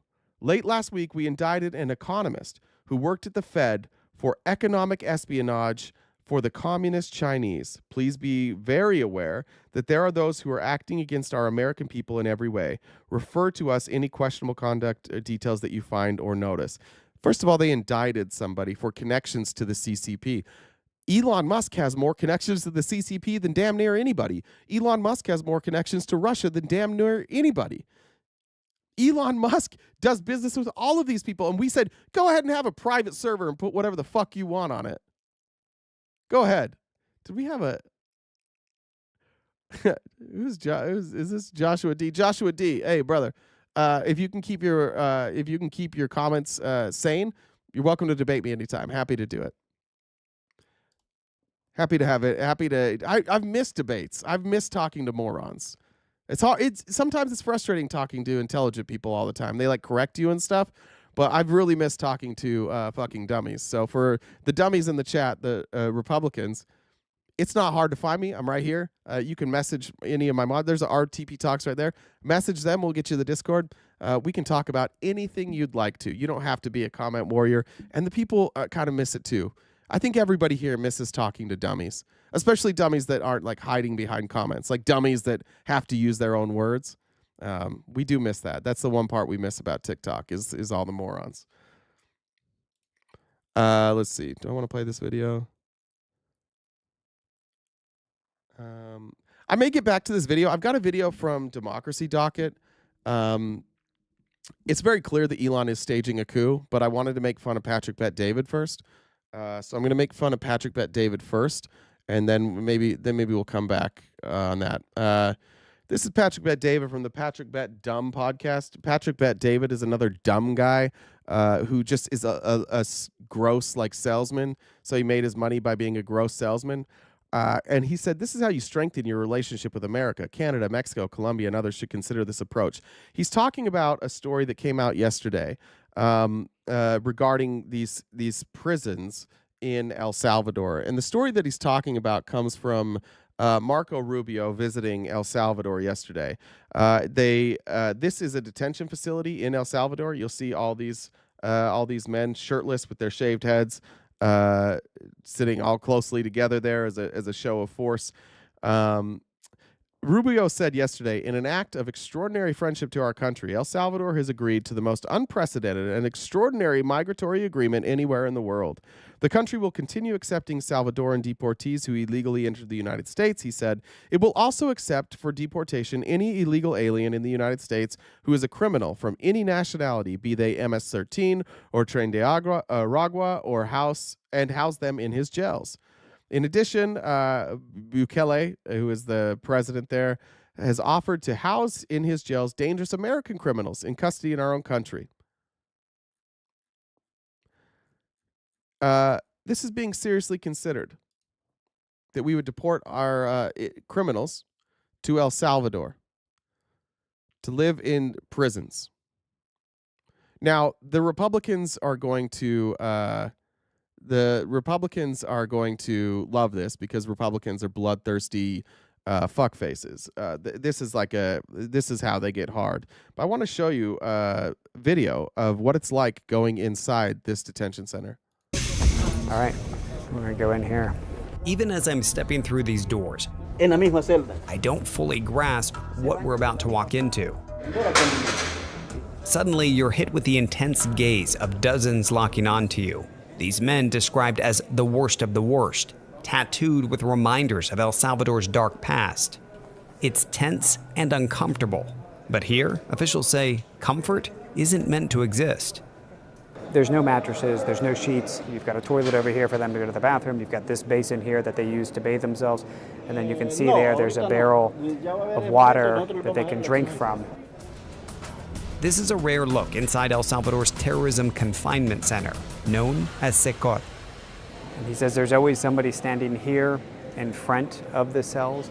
And then if you look up, there's another corridor with more security personnel. Luz 24 horas. 24/7 light. The prison sits like an isolated fortress, nestled in mountainous terrain, about an hour-and-a-half drive from the capital. Even with government officials on board with us, we're stopped a mile out. Oh, okay. He's gonna inspect bags now too. Okay, we're clear to get back in. Only to hit another checkpoint.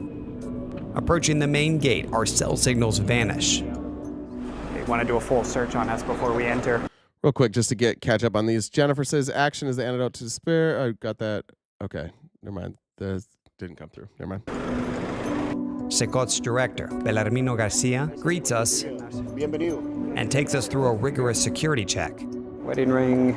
So this is like airport security on steroids. Anything that we're carrying with us. Móvil aquí, teléfono. Okay, anything we're carrying with us has to go there. And then there's a body scan that continues on the other side. Okay. Shoes off. This one back on. Gracias. Once cleared, we toured the vast campus, starting with the armory. He says they have to constantly remind themselves that they're dealing with essentially the worst of the worst, and for that reason, they need to be ready for whatever risks they might face. It's been equated to 7 football stadiums.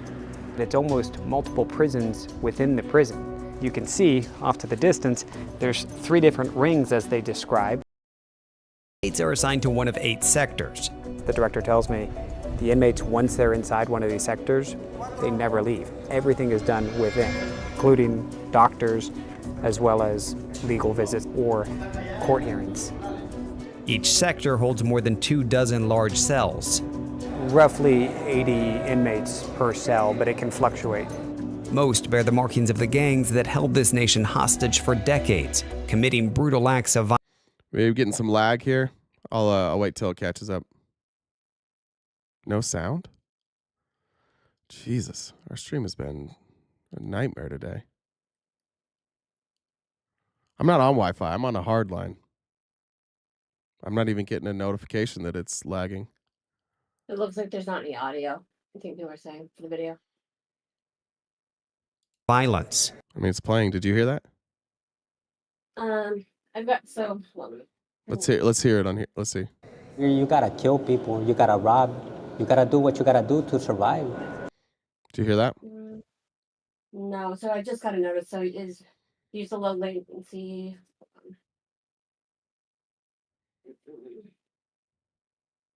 All right, people are saying we have sound. So it just come in and out of it. Sorry. You have to do those things. Yeah, you gotta do that. And if you didn't do those things, you wouldn't. You wouldn't be a gangbanger. We meet 41-year-old Marvin Vasquez, shackled and heavily guarded. What gang were you part of? MS-13.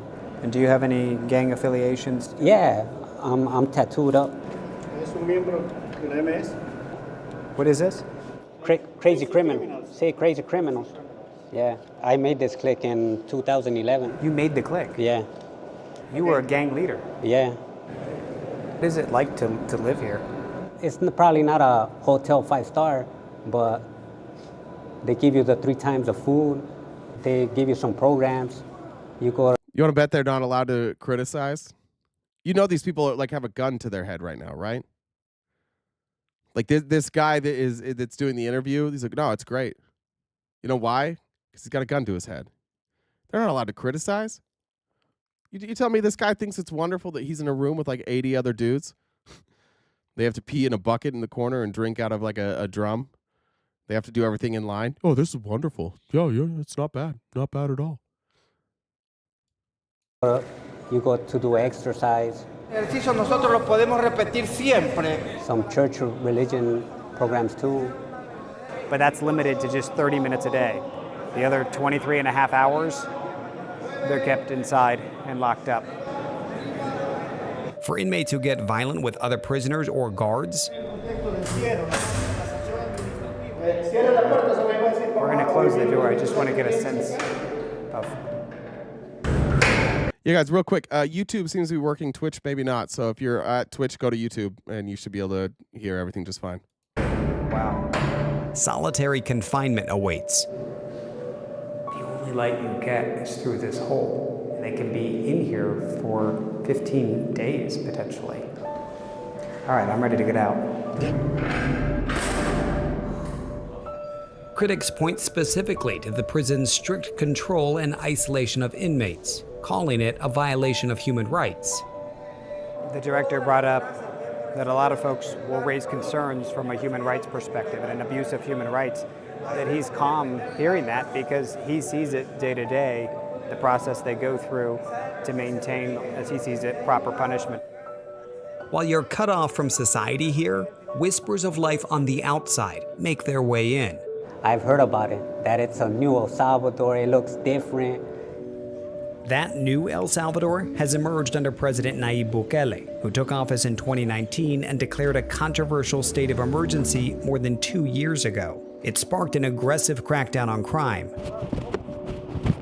We see that firsthand as some 2,500 police and soldiers deploy into one neighborhood. It's going to go on through the night for however long it takes for them to root out any suspected criminal elements. I think what we see, especially in the chat, where we go, there's Marco there. The difference between Republicans and Democrats, largely, or the left and the right, is humanity, right? Ironically, the folks that espouse Christian values the most are the most bloodthirsty people on earth. You guys love to see people being punished. I think that maybe that's like maybe it's the cuck in you. I don't know. It's something that I've really had to grapple with my family and my friends. And specifically like this time around with this Trump administration, like the cruelty coming out of those people is what's baffling to me. You know, they're upset with me because I don't believe what they believe anymore. And yet I'm a much better person than I was then. Back when I was religious, I was far more racist. I was far more sexist. One of my best friends in the world, like we don't really talk anymore. It's been kind of shitty. Like he's been one of my best friends forever. But like we can't have a conversation without him literally saying something racist or literally like saying degrading people who are unhoused. Like we can't have a conversation, and it's not like we can agree to disagree. Like it just comes up all the time. What's been really hard to watch is just watching people around you be sick, absolutely sick and depraved. They always want retribution. They always want vindication. They always want somebody to be harmed for something. Yeah, Marco, Marco, we're talking to you. There are people that deserve to be in prison, 100%. There are people who go to jail, but the solution has never been lock everybody up and treat them like animals, unless you live in a dictatorship. That only works in a dictatorship. And so if we're going down this route, if we're going to take this journey where we start treating people that are incarcerated this way, like that's the dictatorship. It requires the government being so heavy-handed that the people fear the government. That's why this country exists. America exists because we didn't want to live that way. And now the Christian right is saying like, oh, well, there are girls kissing girls, and not just on my internet history, like in real life. And so we got to go back to dictatorship. There are trans people that exist. We must go back to a dictatorship. Crime has been precipitously dropping for 40 years now. Crime is at a much lower rate now than it was in the 90s. And yet we have these Christian conservatives, these bloodthirsty, hateful, spiteful people who hide behind Jesus, and they just want people to suffer. People that look different than them, people that think different than them, they just want them to suffer. And I'm just getting tired of people hiding behind their Christianity and pretending. Like Marco Rubio, I'm a Christian. Here's what I'm going to do. I'm going to sell people off. We're going to sell people off to El Salvador. It's gross, man. Like it's so dehumanizing. I don't recognize these people anymore. I don't recognize my friends and family anymore. It's gross, man. And Marco, I hope things get better for you. I don't know how you became such a person, or a person who enjoys watching people suffer and enjoys like retribution so much, but like that, it says a lot about you. That you just watched a bunch of people in jail. You have no idea what crimes they committed. You have none. You don't know who any of these people are. And you are a person who has decided they deserve it. You don't know. You saw brown people with tattoos and you're like, they deserve it. You've heard that there's people that commit crimes in El Salvador that are heinous. They deserve it. We've got to be so much better. Like we are not a crime-riddled country. Things are better now than they were 30 years ago, and we're acting like we are El Salvador. Lock these motherfuckers up, man. What? For being brown? Is that why? Yeah, Mar. Okay, fine. You're from there. Great. Even better. You know all those people? Do you know them all?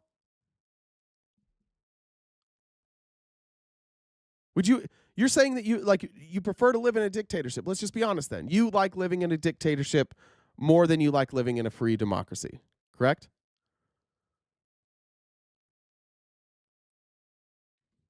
Probably.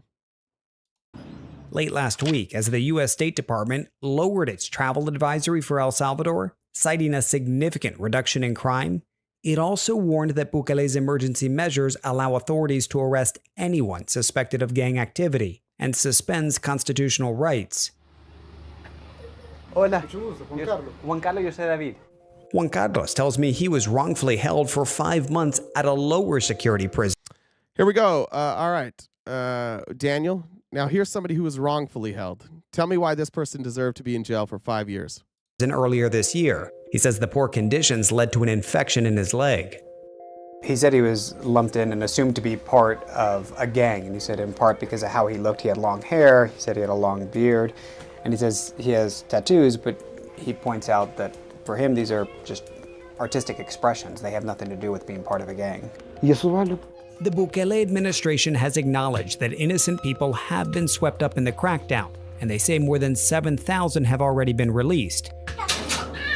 They see it as collateral damage, and Juan Carlos, while frustrated with the tactics, believes under Bukele his country is safer. Is this headquarters for you guys? Yes. What do you think happens if he says it's not? Okay. I believe it's probably safer. I believe violent crime is down. I agree with that. But you have violent crime and you have gang violence doesn't sprout up for nothing. Like people don't want to be just gang members. It's because that's their option, right? Like that's a societal issue. When you see a rise in violence, when you see a rise in crime, that's a societal issue. And just throwing people in prison might drop down the crime rate. But what do you do to fix it? What did you do to fix it to make sure it doesn't happen again? Bukele's security minister targets gangs with an academic-like approach. I heard you have a book. Is it true? Yeah. And this is a book that has the markings of gang members. All the marks. The minister compiling his findings from his nearly 30 years in law enforcement to help interpret gang symbols. Wow, these 3 dots that says signify 3 things to the gang members, that they have 3 destinations essentially: jail, hospital, or cemetery. From his office, he monitors crime reports in real time and keeps tabs on his officers in the field. You can say, if there's a particular officer that's in an area that's in question, why were you there so long? What were you doing? Of course. And you can hold them accountable. Yes. He even says the program they've built has started to incorporate AI, which can tell them where you have to put your police officer. And yet most we meet seem unfazed by the added show of force. ¿Te sientes seguro? Sí. I asked him, I said, how do you feel with all these soldiers? I mean, there's a couple of dozen just even right outside his door. And he said, no, I feel safe. All right. Finish that. I just wanted to show you Marco Rubio's legitimately considering this, which is honestly, it's just disgusting. Like, again, it's one thing like if we had real issues with crime, I could understand. Like if you had saw massive increases in crime and you saw a bunch of people saying like, this is our only option, but we don't have that. So why are we even considering doing what El Salvador is doing? Like gang violence is down. It's because Donald Trump and the Republicans needed to make you scared in order for you to vote for them. So they had to lie to you about how serious crime was and how it was increasing so that you would vote. So you would show up, so that you would ignore the fact that none of their ideas make any sense. You would ignore the fact that cutting taxes for billionaires was going to help nobody but billionaires. And that Donald Trump has no real plan for health care. And that Donald Trump has no real plan for anything. All he did is tell you, hey, you should be afraid, and I'm the only one that's even acknowledging that your fears are real, even though he planted most of those fears, and therefore you should vote for me. That's what happens when you don't have policy. You just run on fear. And so now we're considering real stuff like this, despite the fact that we don't really have a problem. Let me look donations real quick. We are way off. Let's see. Bree says, when you go back on TikTok, are you going to be censoring yourself again? Personally, I enjoy you uncensored. No, I'm not going to censor myself for TikTok. If TikTok was paying me for views, I would, but they cut off, I'm demonetized on TikTok anyways. So I don't really give a shit.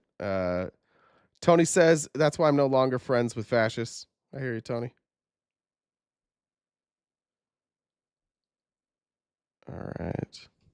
Take that. Jen, are we, again, I'm not getting any notifications from YouTube. Will you just double check that the last super chat came through from FOD? Will you just make sure I'm not missing any super chats?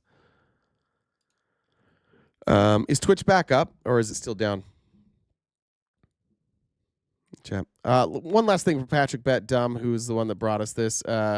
Patrick Bet-Dumb, and I just want to point out over and over and over again, the Patrick Bet-Dumb is dumb. That's why I call him Patrick Bet-Dumb. He's a dirty salesman, and he became famous by scamming people, or rich by scamming people. Then he became famous by paying rich people to be around him and speak. And now he talks about politics, and he's clueless. He posted this video of Ronald Reagan, though, talking about tariffs specifically.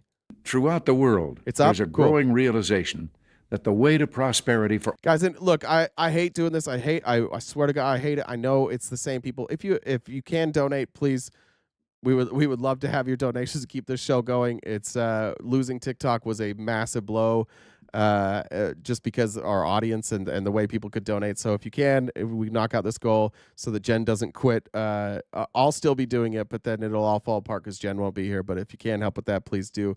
But here's Ronald Reagan. All nations is rejecting protectionist legislation and promoting fair and free competition. Now, there are sound historical reasons for this. For those of us who lived through the Great Depression, the memory of the suffering it caused is deep and searing. And today, many economic analysts and historians argue that high tariff legislation passed back in that period, called the Smoot-Hawley Tariff, greatly deepened the Depression and prevented economic recovery. You see, at first, when someone says, let's impose tariffs on foreign imports, it looks like they're doing the patriotic thing by protecting American products and jobs. And sometimes for a short while it works, but only for a short time. What eventually occurs is, first, homegrown industries start relying on government protection in the form of high tariffs. They stop competing and stop making the innovative management and technological changes they need to succeed in world markets. And then, while all this is going on, something even worse occurs. High tariffs inevitably lead to retaliation by foreign countries and the triggering of fierce trade wars. The result is more and more tariffs, higher and higher trade barriers, and less competition. So soon, because of the prices made artificially high by tariffs that subsidize inefficiency and poor management, people stop buying. Then the worst happens. Markets shrink and collapse, businesses and industries shut down, and millions of people lose their jobs. The memory of all this occurring back in the 30s made me determined when I came to Washington to spare the American people the protectionist legislation that destroys prosperity. Now, it hasn't always been easy. There are those in the Congress, just as there were back in the 30s, who want to go for the quick political advantage, who risk America's prosperity for the sake of a short-term appeal to some special interest group, who forget that more than 5 million American jobs are directly tied to the foreign export business, and additional millions are tied to imports.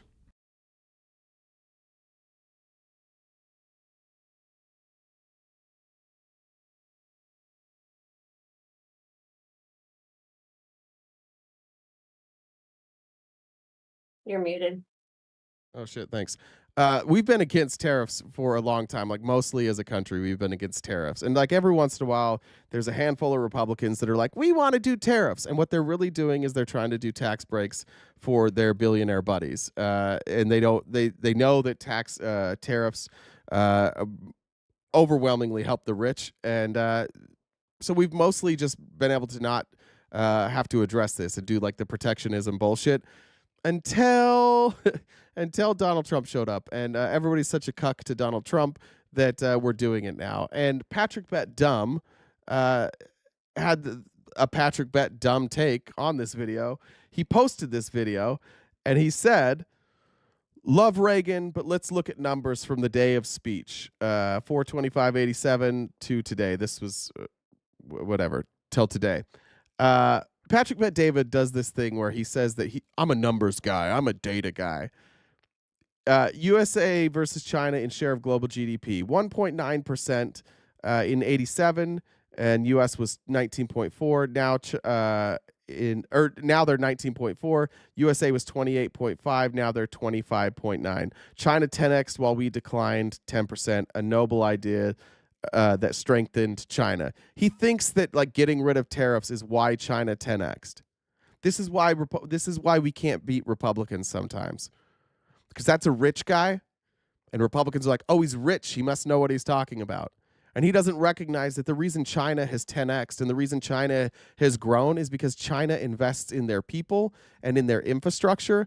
And they also did things like foreign aid. One of the big reasons that our country has been able to work across the world and have good relationships across the world is, and frankly, some of the reasons we've been able to bleed countries dry of their resources is because of the aid that we've given them. And China recognized that that's what we were doing, and China started doing it too. So China did the same thing we were doing in providing aid to all these other countries, but at the same time, they educated their population. They took shitty stuff out of their food. They made healthcare accessible to everybody, either very inexpensively or free. They have massive public transportation.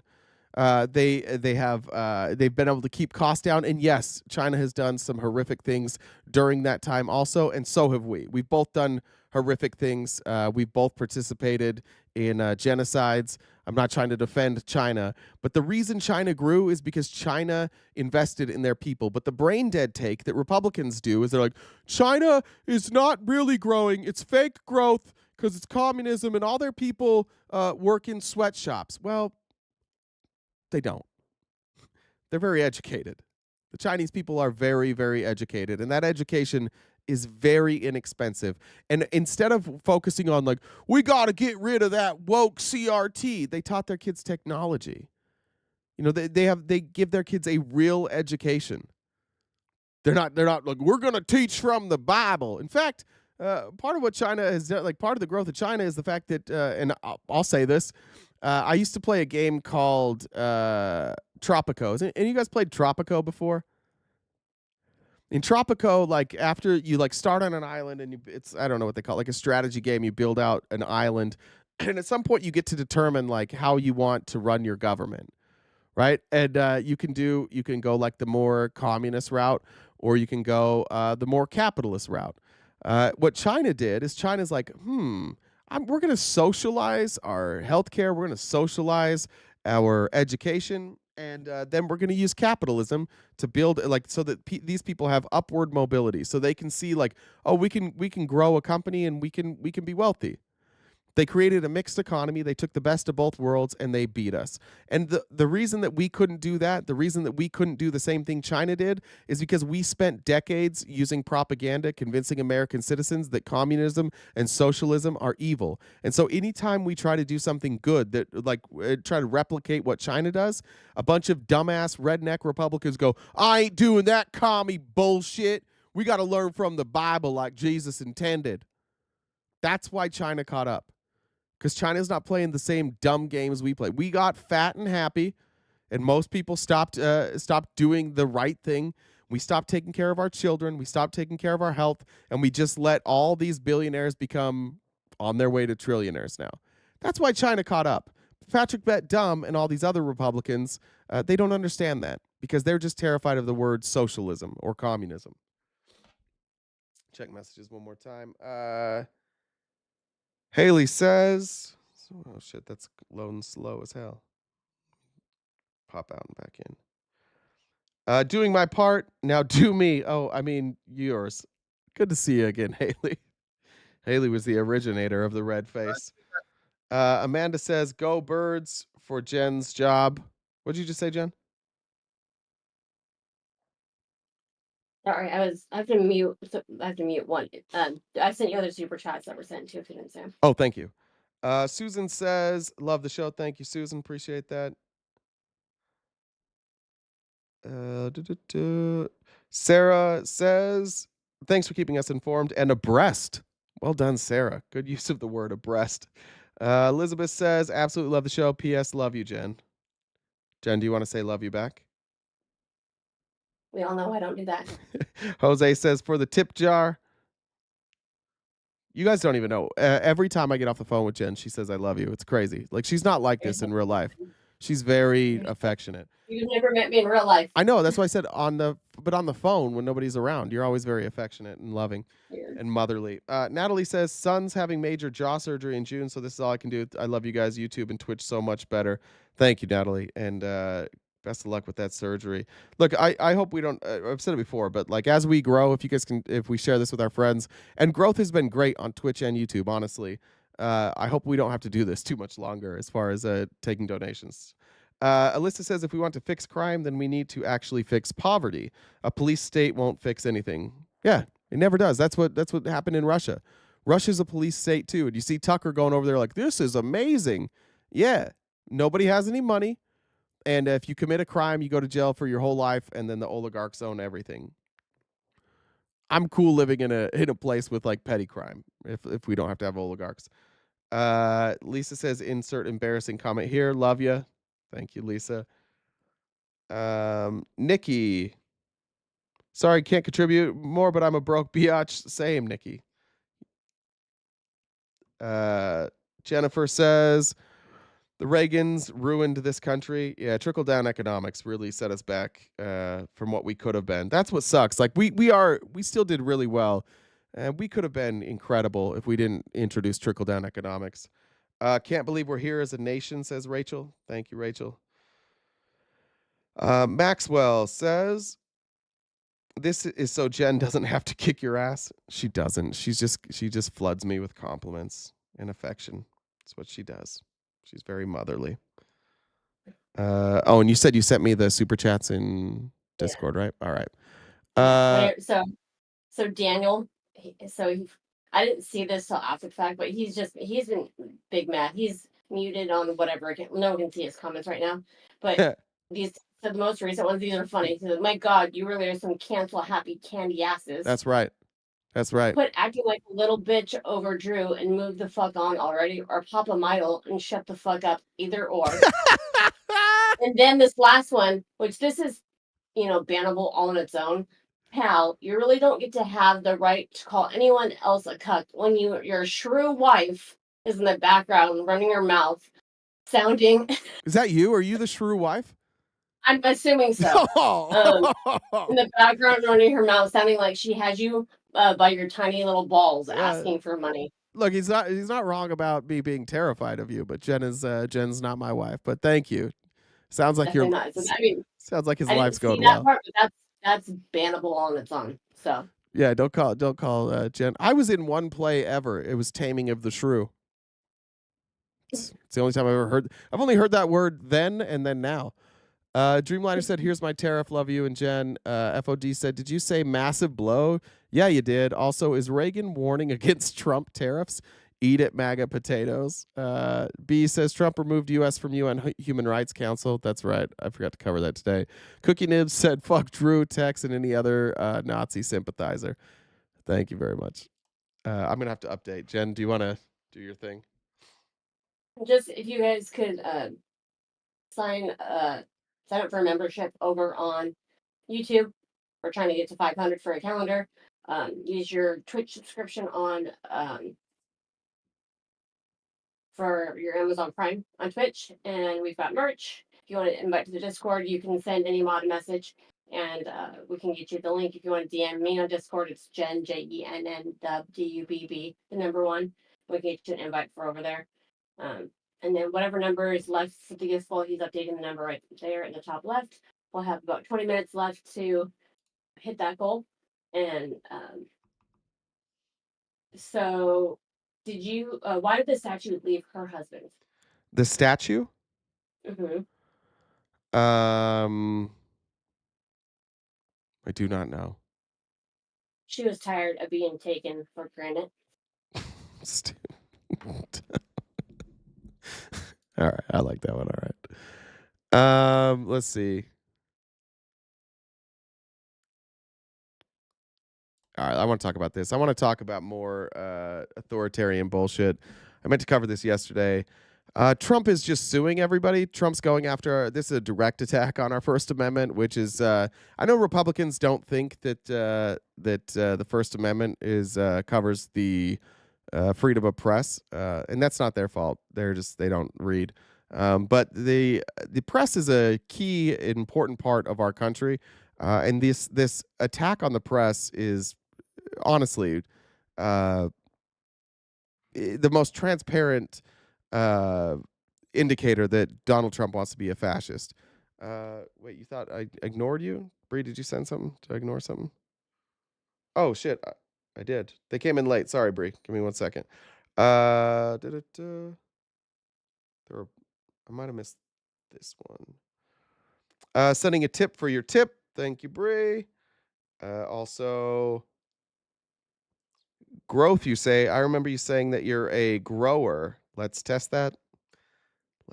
Yeah, I used to grow my own garden. Oh, and AI belongs nowhere in the criminal justice or penal system. Deb says, making sure this is you. It's me, Deb. And Kristen says, fuck the trolls of the chat and fuck Tex. Is Tex even here today? That's like the fourth fuck Tex today. He's not even here.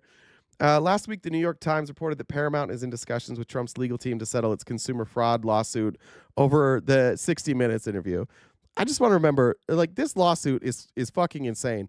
Donald Trump is basically suing them for editing an interview. They edit every single interview 4 times. They only have a certain amount of time. They edit every single interview.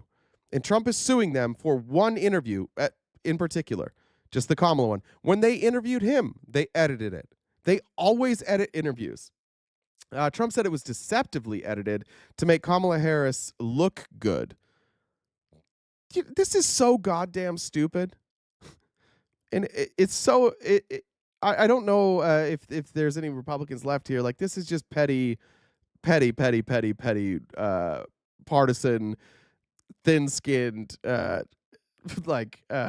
pussy shit. This is just Donald Trump. I don't like it when somebody gets attention and it's not me. I'm suing. But because Paramount doesn't want to be removed from the White House, they're like, all right, fine. It's probably worth it for us to just pay. The settlement talks are part of their effort to clear the path to close its ongoing merger with Skydance, which, of course, the Trump administration could stand in the way of. So now they've got to bribe Trump by paying him for him saying, I didn't like it that Kamala looked good. New FCC Commissioner Brendan Carr said that conservative complaints of bias against CBS could be a factor in the agency's review of the merger. Yeah, well, conservatives say that you're biased. What, Fox News? Fox News isn't biased? OAN, Newsmax, they're not. They literally, every one of them got sued for lying for Donald Trump, lying for him. They all got sued. But nobody. They're in there. They're good. They're in the Pentagon now. CBS has fought to dismiss the lawsuit, arguing that the interview cut was not misleading, but also that the First Amendment protects its editing decisions. The network said the case should be thrown out because the consumer fraud law does not apply to news broadcasts. This is just an attempt at state-run media, and there's more of this. Trump is trying to do Russia or China or North Korea. They're trying to shut down all media that's not performative to them. The settlement talks also put the buyer Skydance founder David Ellison in a challenging position. Ellison has no formal role in discussions which are being held between Paramount and Trump's legal team. If the network does not settle and Trump and the FCC use the 60 Minutes interview as a pretense to hold up the merger, Ellison could lose precious time to competitors. So obviously, this is just a way to milk money. Trump is using his position, his office, to get Paramount to pay him money. This is called extortion. Now, tell me, conservatives, tell me anybody else who's ever done this. Nobody? Great. Why don't you care? Because you're cucks. I'm not going to ask you the question anymore. We just know you're cucks. You don't care about corruption. You don't care about extortion. You don't care about the First Amendment. You don't care about the freedom of the press. You just need your daddy to be there so he can tell you what to do. I think, was there anything else? Last week, the agency also announced it was investigating NPR and PBS, alleging that they may be violating federal rules around broadcasting underwriting announcements and arguing that Congress could and maybe should cut funding to the Corporation for Public Broadcasting. I don't even know what their claim against PBS is. I've never even seen, they're just like, they're biased because they say bad things against Trump. Yeah, that's not biased. He's a criminal. That guy's a criminal. What do you want to do? Not report it? And that's exactly what they want. Now, Trump is also advocating starting, I don't know if you guys saw this, sovereign wealth fund. If you're not familiar with sovereign wealth funds, there are other countries that do this, perhaps most notoriously the Saudis and the Russians, where they take money, which is leftover money. By the way, we're in debt, so we don't have leftover money. They take leftover money and they invest it. And the government uses that investment to pay for the country. However, it has notoriously been used by dictators for them to pay for just whatever they want to do and to take bribes. That's what the Saudis do. They've been bribing Trump with their sovereign wealth fund forever. They gave $2 billion to Jared Kushner out of that sovereign wealth fund. Trump wants to do that. And what does he want to do with that sovereign wealth fund? A couple of things. Number one, he wants to buy up media. He wants to buy up social media. He wants to buy TikTok. You think it'd be a good idea if TikTok was state-sponsored media? Would you like it if the government ran TikTok? Would that make it better? The government can't run anything. They should buy all the businesses. They should definitely invest in the stock market. They definitely should do that. The government can't do anything. We should give them our money to invest then. That's what we should do. This is Hitler. This is Erdogan. This is Putin. This is Kim Jong-un. Yeah, like all of those people, like the outcomes are different. But the process by which they obtain power is exactly the same. And what we know is that, like, if you do it in a way like Hitler did it, you're not gonna be able to seize power for long because you got to win a war. I don't think Trump is Hitler. I think Trump is Erdogan. I think Trump is Putin. I think they want to undo democracy, put in a shadow government, and take away the rights of people forever. They'll just keep it like this. They're just going to turn it into Christian nationalism. That's the plan. The plan is to get rid of libs. The plan is to get rid of progressivism. And then what you do is anybody who stands against you, you put them in jail, you kill them. It's what they want to do. Do they not want to put they literally want to put in they want to take all the FBI agents who were handed an assignment by the FBI and said, can you investigate this? He wants to throw those people in jail. If we don't stop it, in these first 2 to 3 years, it's game over for the United States. It's game over for the Constitution. There's no undoing it. You have to start over. If you can't beat it now, if the judges don't stand up, if the Republicans don't stand up, and why would they? Why would any Republican stand up? They're getting everything they want. They don't care. Again, they've never cared about democracy. They just want what they want. They want to be in control. They don't want to have to see people of color. They don't want to have to be reminded that their ancestors owned slaves. They don't want to have to be reminded that this wasn't their country, that they came and they genocided a whole people and stole the country from them. They don't want to be reminded of any of the bad things they did. They want to shut up everybody who even brings up any of that stuff. And all it took was an unabashed, unapologetic racist to be the head of the GOP. And we saw their true colors immediately. And it's devastating. It's devastating to see, like, my friends and family go with it. It's like, yeah, I told you guys. My dad was like, yeah, I'm racist. Yeah, I'm a racist. Okay. Well, my whole life you said you weren't. And then as soon as Trump came around, you're like, yeah, I'm racist. John says, what's TikTok? Haven't heard of it. I love that. Good call, John. Let me check messages one last time, and then we'll get out of here. Jen, any other announcements we need to make people aware of? Leslie says, do you think Trump threatened tariffs to manipulate the stock market? I listen to you guys every day. I wish I could give more. Yeah, absolutely. Absolutely. I think that I mean, you look at it. Look at the correction. Look at the people who invested. Absolutely. I think that he always knew he was going to cave on this. I don't think I knew that. I think some of us didn't know he was going to cave. But yeah, he absolutely did that. And again, Republicans won't care. If Joe Biden did this, he would have been impeached and Democrats would have impeached him. This is what sucks, is that, like, we just don't play by the same rules because Republicans have no standards, no rules. There's nothing they care about. All they care about is winning. Any other president would have been impeached for doing exactly what Trump just did.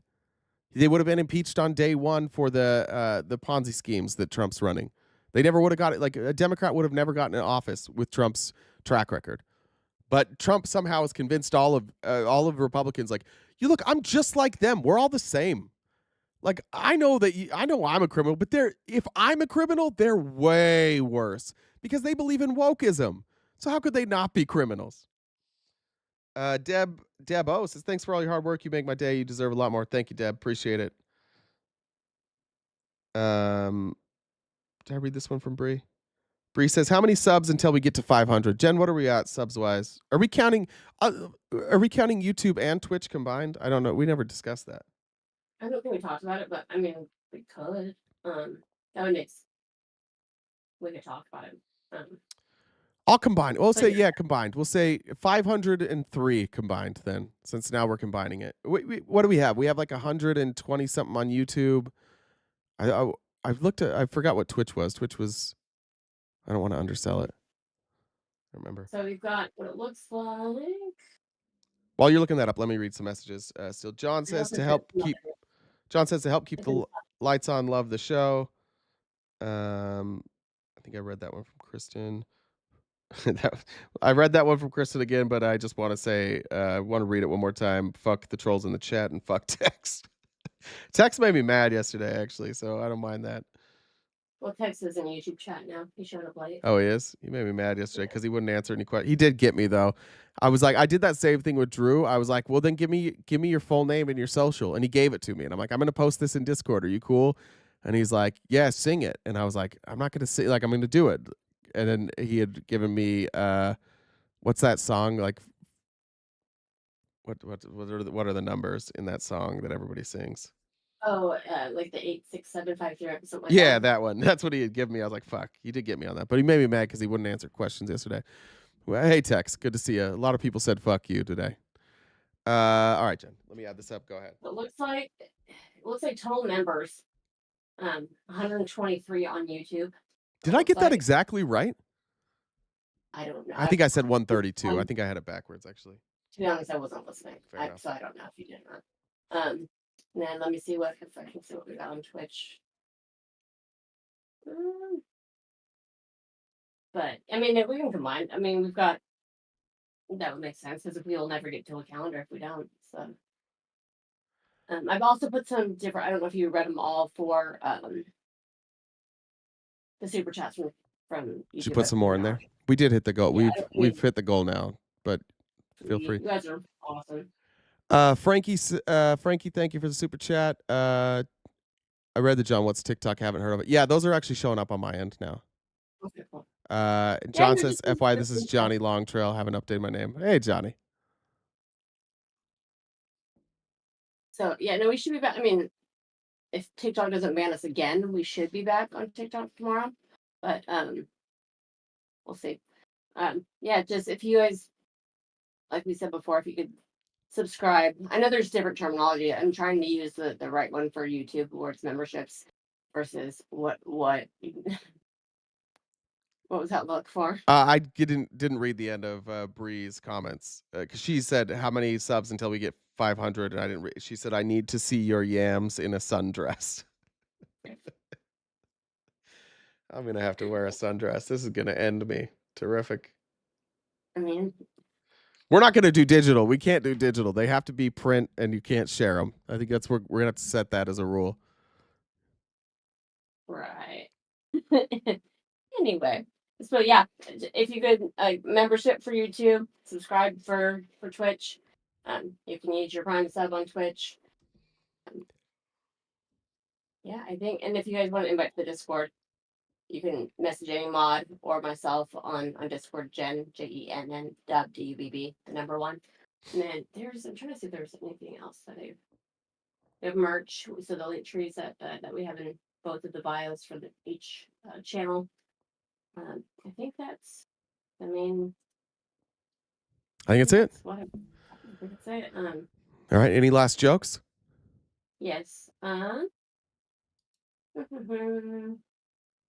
are marriages like algebra? I don't know. Because when you look at your ex, you can't help but wonder why. Not bad.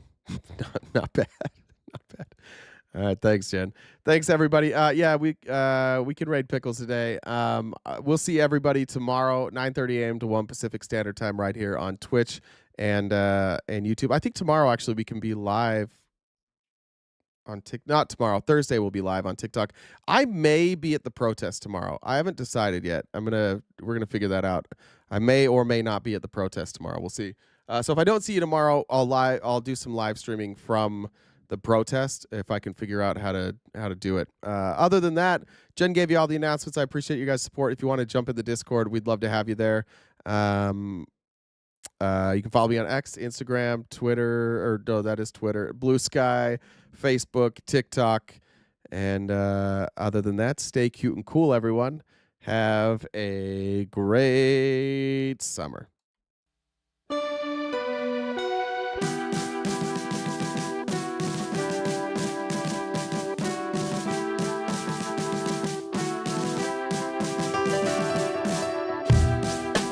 Make sure we raid Pickles.